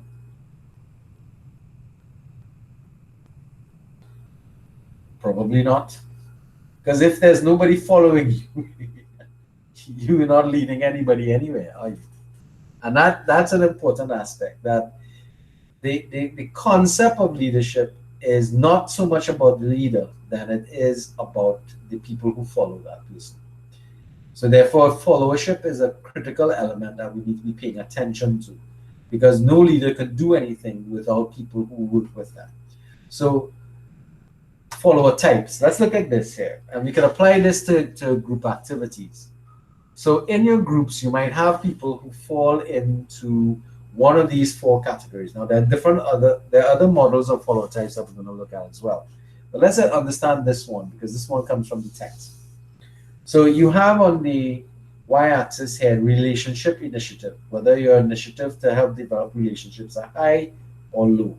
And then you have performance initiatives on the x-axis, where your performance initiative, which is doing and performing various tasks, is either high or low. Now, look at who's out in this area where you have high relationship and high performance. This is what we refer to as a partner. So if as a follower you have a person who works with you and has high levels of relationship initiative, that's developing the relationships necessary to get things done, and actually performing a high level of performance initiative, this is the type of group, person in a group. If you end up being a group leader, that person has a tendency to contribute a great deal to the accomplishment of the goals, as opposed to somebody who's a politician who's great at developing relationships but is poor at performing and doing things. Now, can I try and position yourself? Where do you normally fall when it comes to group work? Are you a politician or a partner? Are you a contributor in that you do a lot of the work, but you don't work on the aspects of communication and relationship building, but you're more just like like a workhorse in a group? Or are you a subordinate? You don't like to do anything and you don't like developing relationships. So you just kind of sit around like a sponge in the group. Where do you fall? I should be interested to see where people, who are the people you would like to have in your group? Let's start with that, not necessarily self-analysis at this point.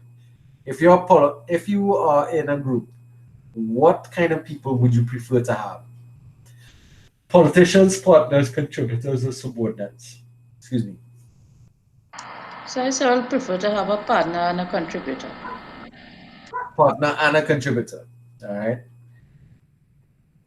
What possible problems do you think you can have with the partner? I think the problem that we may have is that if both of us are working on something, we may probably clash or debate as to what might be the right procedure that we should go forward or whose information um, That's correct. might be more critical or take, Yep. what was the word? Priority.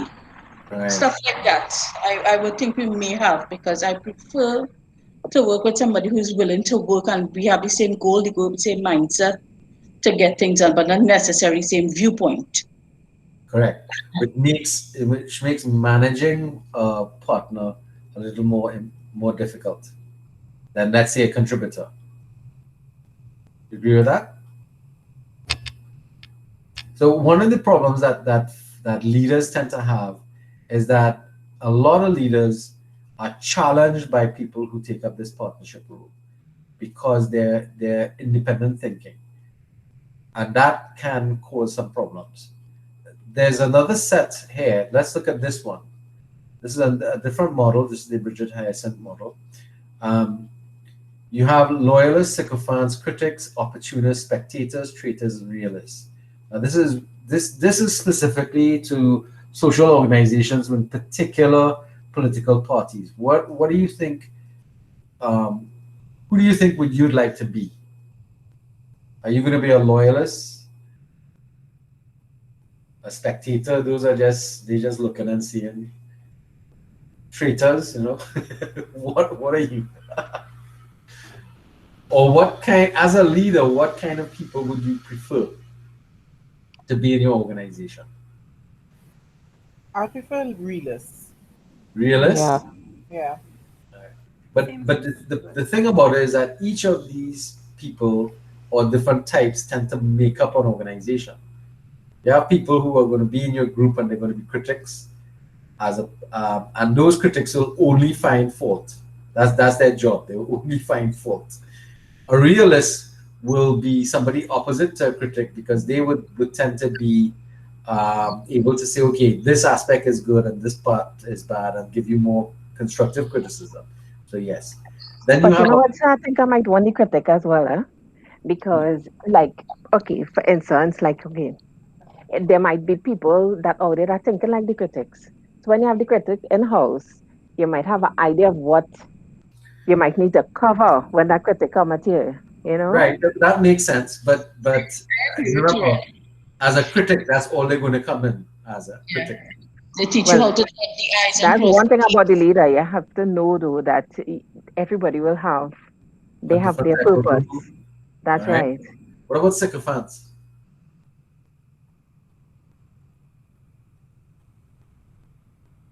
Well, Teacher, exactly. I'm trying to exactly what is a sycophant Sycophants. exactly? Yes, Sycophant? ma'am. Like a diehard. A diehard. Actually, no, that's a loyalist. A diehard fan is a loyalist, right? Then Oh, what is a yes, ma'am. sycophant? A sycophant is somebody who's there only for their only because they can get something out of it. They're not there for any other reason. again. So what is so that's not the same thing That as an sounds deep. opportunist? No, an opportunist is somebody who will bring opportunities both for themselves and other people as well. Yeah. A sycophant is only there for what they can get. An opportunist will provide opportunities to the leader for both parties or both individuals um, to gain something. So that's sort of like uh, somebody comes in with a business idea to a leader and that would make them important and earn them money, but it will also earn the organization money. As to opposed to that, a sycophant is somebody who's simply there to get contracts so they can make money. And when you're not, that's the thing about them. When As you're soon not as in they a get what they leadership want. position, they're gone. They're Yep. going to the next party. There's no So, loyalty whatsoever. but isn't that kind of similar to traitor though? Nope, a traitor is there solely for the purpose of leaking information to your enemies. They're not there to gain anything. They're there to to inform other people. They're there to break you down. All right, and spectators are like people who they just watch it. They don't care, one way or the other. All right. Not again. This is just another model, and you could think of yourself in a political party, and you're surrounded by this group of individuals, and you have to work within that organization. Um, so it's one of the things you as a leader may want to look at. But it's also important for you to be able to assess the contribution that they can make, because each one can make, like somebody was saying about the critics. The critics would give you a good idea of what might necessarily need to be you pay attention to. The realist might be something else. Loyalists you could always be dependent upon to help and support you. Traitors, if you know who your traitors are, you can set up the other your competitors. You know that, right? That's the most. That's the most diabolical thing ever. Well, think about it. If you ever understand that you have a traitor in your midst, how do you deal with them? Do you just throw them to the wolves? A No, smart leader will you know set how them up. to a smart leader will know how to manipulate, and that's the whole point. It's not about manipulating. I should use that word, manipulate. A smart leader will know how to utilize that trait in the individual, um, as well as a sycophant, and they would have to know how to treat with them, because if you think of a political party, you can't prevent somebody from joining a party. In fact, you want their support. You want them to vote for you. But if you are aware of their behavioral traits, because people don't just fall neatly into a little pocket. Huh? A critic might be a realist at times and then goes back to a critic. They may be loyal as well as a critic. So there's overlap and subsets of people that can occur. But the point about it is that if generally you can start to fit people into little pockets, then you'd know how to treat with them and how to deal with them. That's important. There's another model here. Sorry, well, before we go on to that, that actually speaks to follower responsibilities. So if you think about if you're a member of an organization, that you have a leader in your organization, these are some of your responsibilities. You have to be able to offer support to the leader. You as a member need to be able to take initiative.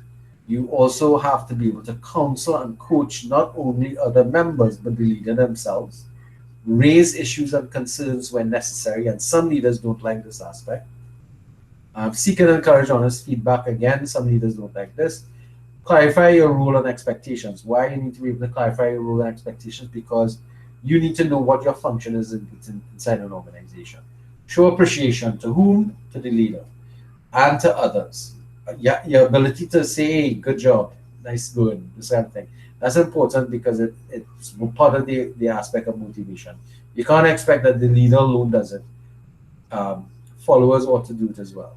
Keep the leader informed. That goes without saying that as a good follower or good participant in an organization, keeping the leader in the loop is going to be important.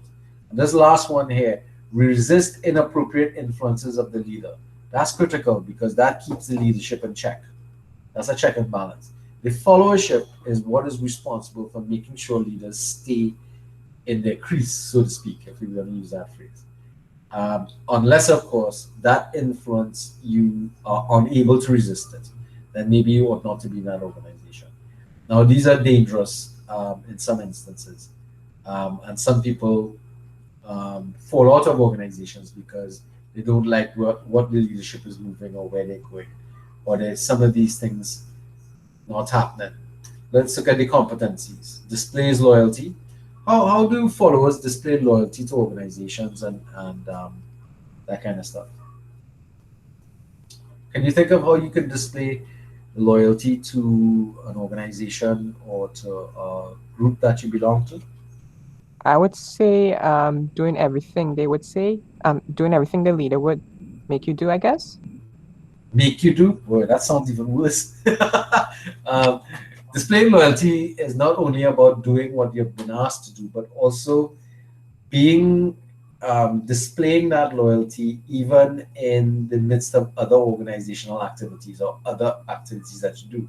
So one of the things that you could use to display loyalty is to have logos and stuff represented on your person when you look like that, like this here. This is um, this T-shirt offers an opportunity for you or me in my case, loyalty to my organization. Um, and this is one of the reasons why a lot of organizations use T-shirts as a method, especially political campaigns, for example. They tend to use T-shirts a lot because it helps to display loyalty. That's where the whole concept of colors come from too. You know, think about like when we did wasn't there recently something about putting up a pink, wearing pink or using pink ribbons or something like that I on, believe that's for breast cancer awareness, I right? think.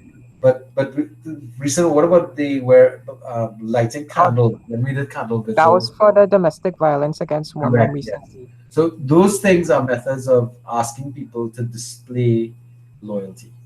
I remember one time we had done that in more normal times by driving with our headlights on. Something I can't remember what we were dealing with there during that period, but driving with your headlights was something that was a sign of loyalty. It was actions and activities that you get into. You could also see it, for example, with the Black Lives Movement, with the sportsmen who took a knee during the anthem. That is a form of displaying loyalty to that movement. You understand what I'm talking about? So it need not just simply be simple things; it could be very extreme things as well. Other competencies that follows require competencies that is functions well in change environments, and that's something that is important for everybody. Functions well on teams, which means you're a team player.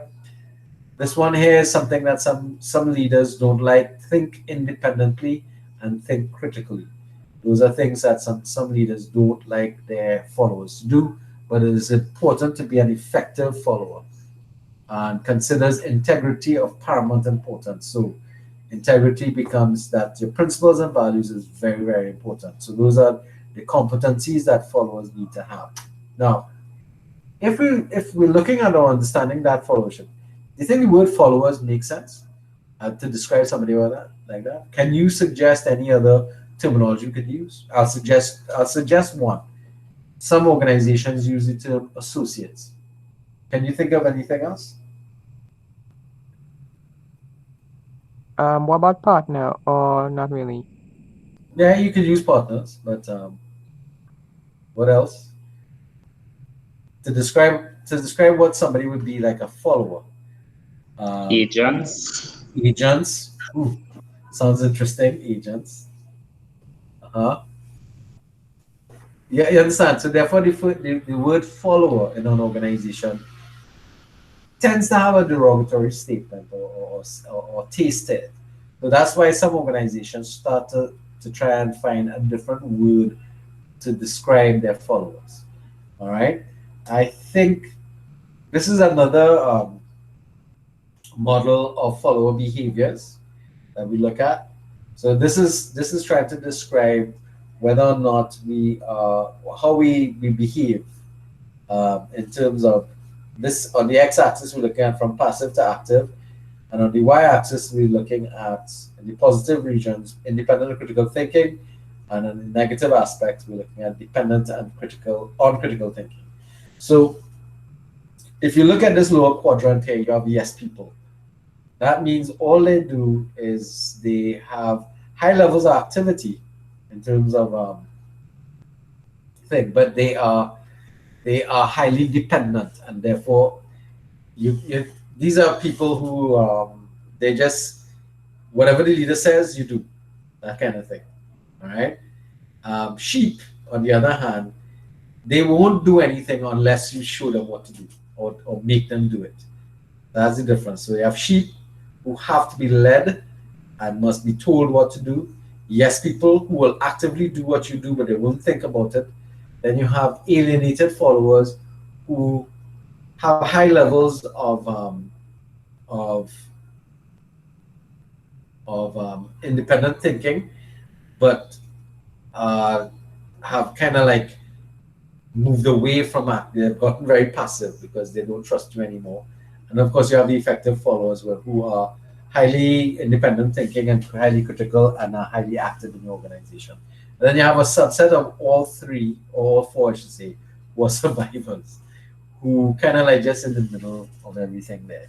That's where you want the majority of your people to be. You don't want all your people to be sheep or yes people or alienated followers, but you want a good subset of your people being in the effective followers themselves. Again, followership is something, or followers is something that we need to be careful of.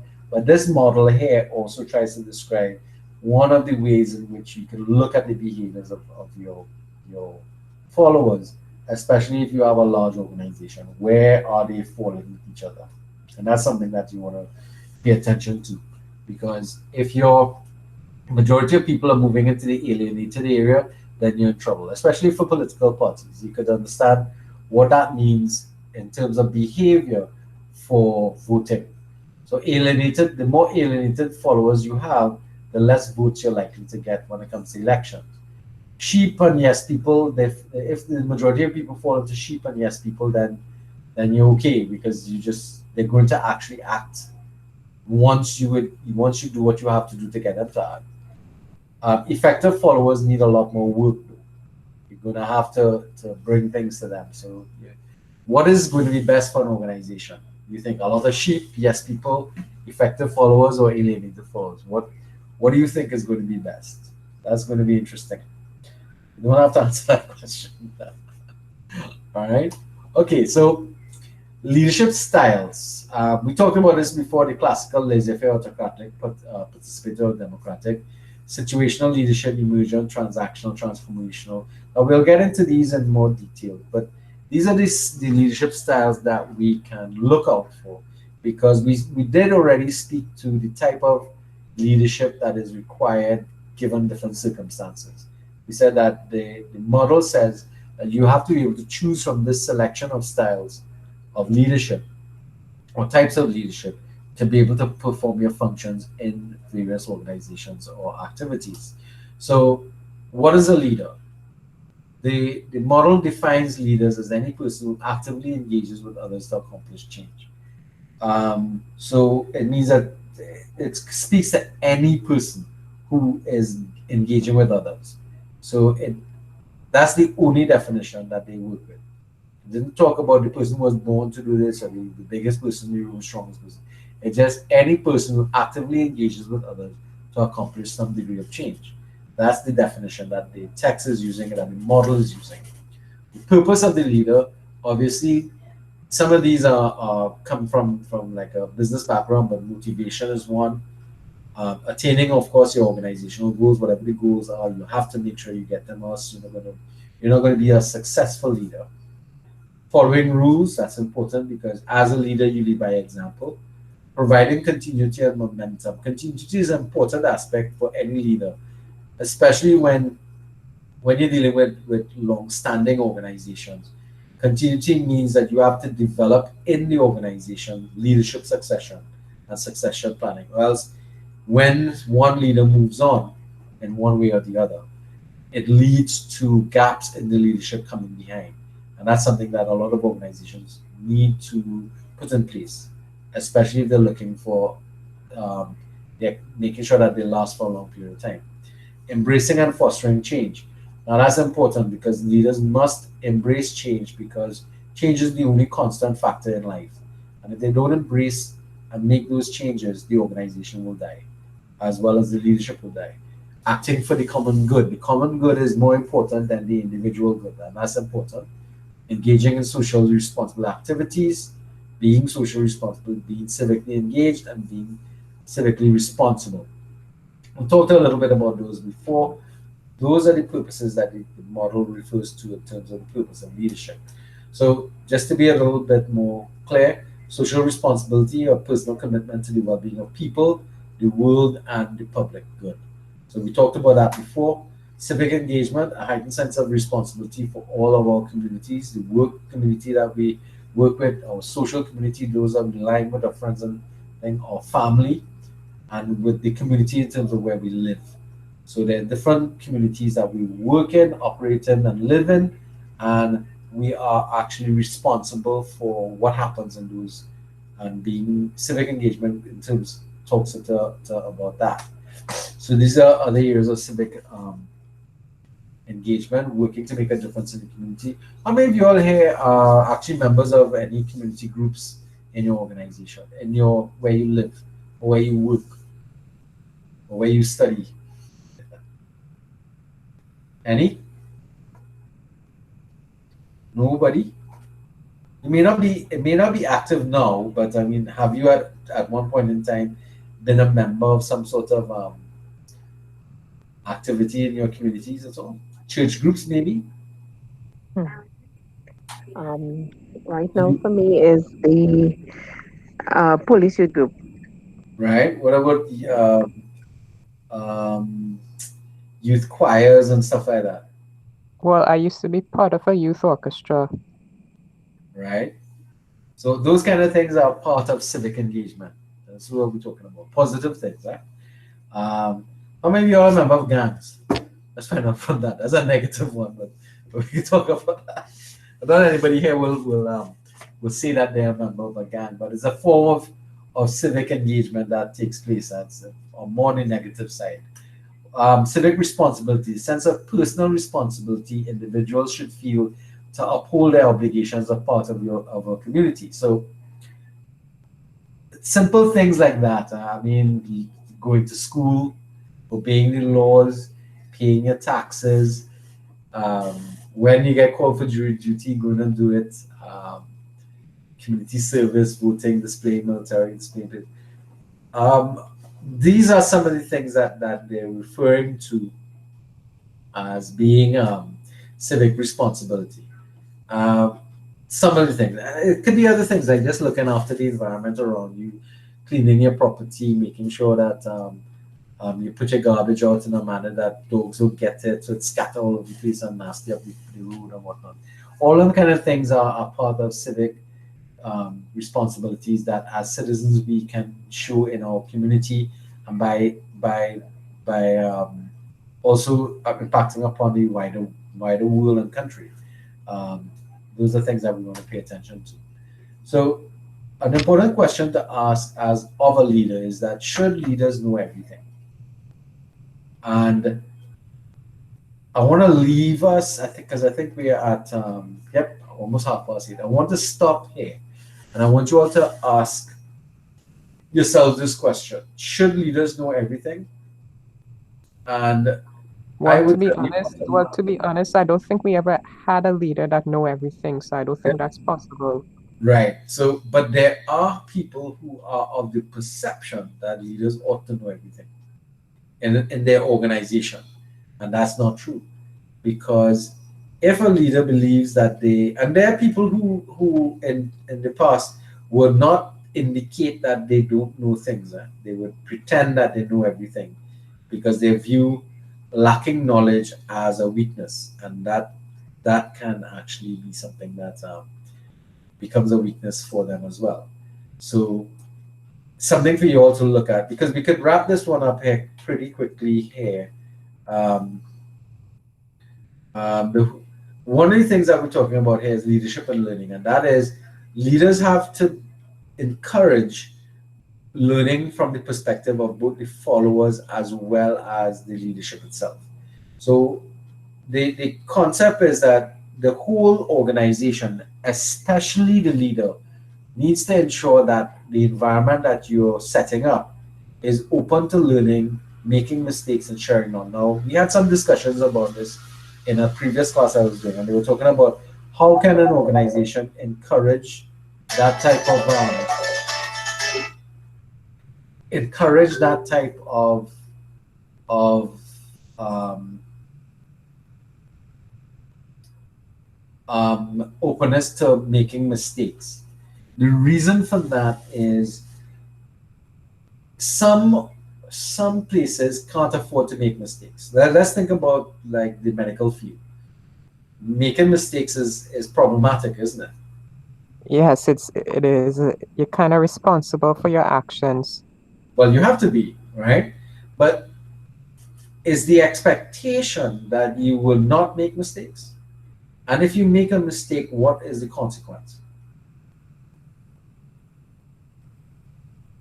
And see, and that's the drawback, because yes, you might be in a situation of life and death, but you can't be expected as an individual who's just arrived into an organization or thing not to make mistakes. And therefore, what is the position that the organization is going to take when and if a mistake is made? All right, in any organization, because in some organizations, some activities, making mistakes is not as terrifying as in some instances. But if we consider making a mistake in a hospital or in the medical field, where you're dealing with a surgeon, for example, that mistake could be devastating to a whole set of people. The problem that you're going to be looking at, though, is how do you set up your organization so that it is still open to learning and accomplishing things, sharing knowledge, and allowing for mistakes to be made so that we learn. And that is a challenge that as a lot of leaders don't allow their organizations to work in. They don't work in that manner. And that's something that we have to pay attention to. Now, you guys can go through. I think it's because they're kind of afraid to make mistakes, I guess. Correct, because making a mistake may appear to some people as poor leadership. All right, and that is part of the problem that we have to pay attention to. That is not the case, though. Interestingly enough, that is not the case. All right. So I think you all can go through the rest of this. Anybody has any questions that they would like to ask at this point in time? I kind of want to wrap things up. This is the learning model in terms of when we talk about learning environments. This is what we're talking about. This is just another academic learning model. Um, Lifelong learners, experiential learning. But we could kind of cut back on some of these a little bit before we go on to the next. Um, just a few things here. Experiential learning. Yeah. Okay. So any questions that you want to ask at this point in time? So, question I have is not particular to the topic, but the assignment that you give to do the individual assessment, do we have to submit that, or that was just for our personal use? What assessment is that? The one where climb, what type of leadership you are on that thing. You mean the expectations? I don't have it in front of me, but the one where they ask you the bunch of questions to know if what type of leadership style you have? That's a I think reflective. That is due at the end of the semester. That's this here. Are you seeing it now? I'm seeing it, but I'm not sure whether the one with the is it 70 the is it the questions falls or which one either or some assessment something. Well, you have two self assessments. You have the self analysis, and you have the reflection and leadership plan. But they're all due. What I was saying is that they're all due at the end near the end of the semester, 20th of June. All right.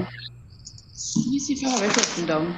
Um, the temperament thing, the Kinsley temperament thing. I think Oh, no, no, that's no. That is a tool for you to use for your self analysis. all right. Okay. I know Just what you're wanted. talking about. All right. So no, you saw that on the e class. All right. So what you're looking at there in the e classroom is a tool for you to utilize to be able to. Um, okay, sorry, I'm in the wrong classroom there. It's a tool for you to utilize to help you with your self analysis. It's a personality test. Um, when the group does when the group that does understanding self and the next group that does understanding, those personality tests will become important. You'll understand. All right. But you can, in fact, conduct the personality test for yourself. And the idea about using that tool, all right, is that you have to be honest with your answers. If you're not honest with your answers, it's going to cause problems. You're not going to get a good result. And I encourage all of you all to use the tool to be able to assess your own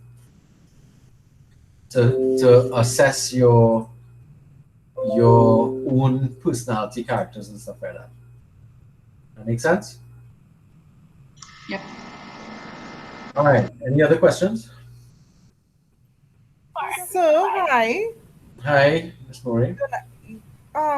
So is it possible, right, that we could get like a break in between these lectures? Because it's Yeah, really tough to I know. sit for 3 hours straight Yeah, I was hoping to do after a an break actually, but 8 hour I was trying to find a OT. post. I didn't. Next time I'll stop about halfway through and see give us a break and stuff like that. In fact, you could have asked me to, at any point in time, so can we take a break, please? Just like you stepped in and interrupted, you can do that then. Okay. All right. Well, yeah, I just didn't But want to I see. have to also keep it in mind as well, because because I started a bit late. It was probably why I was a bit anxious of not taking, because I already started a bit late for the evening. All right, but I want to thank you guys for coming.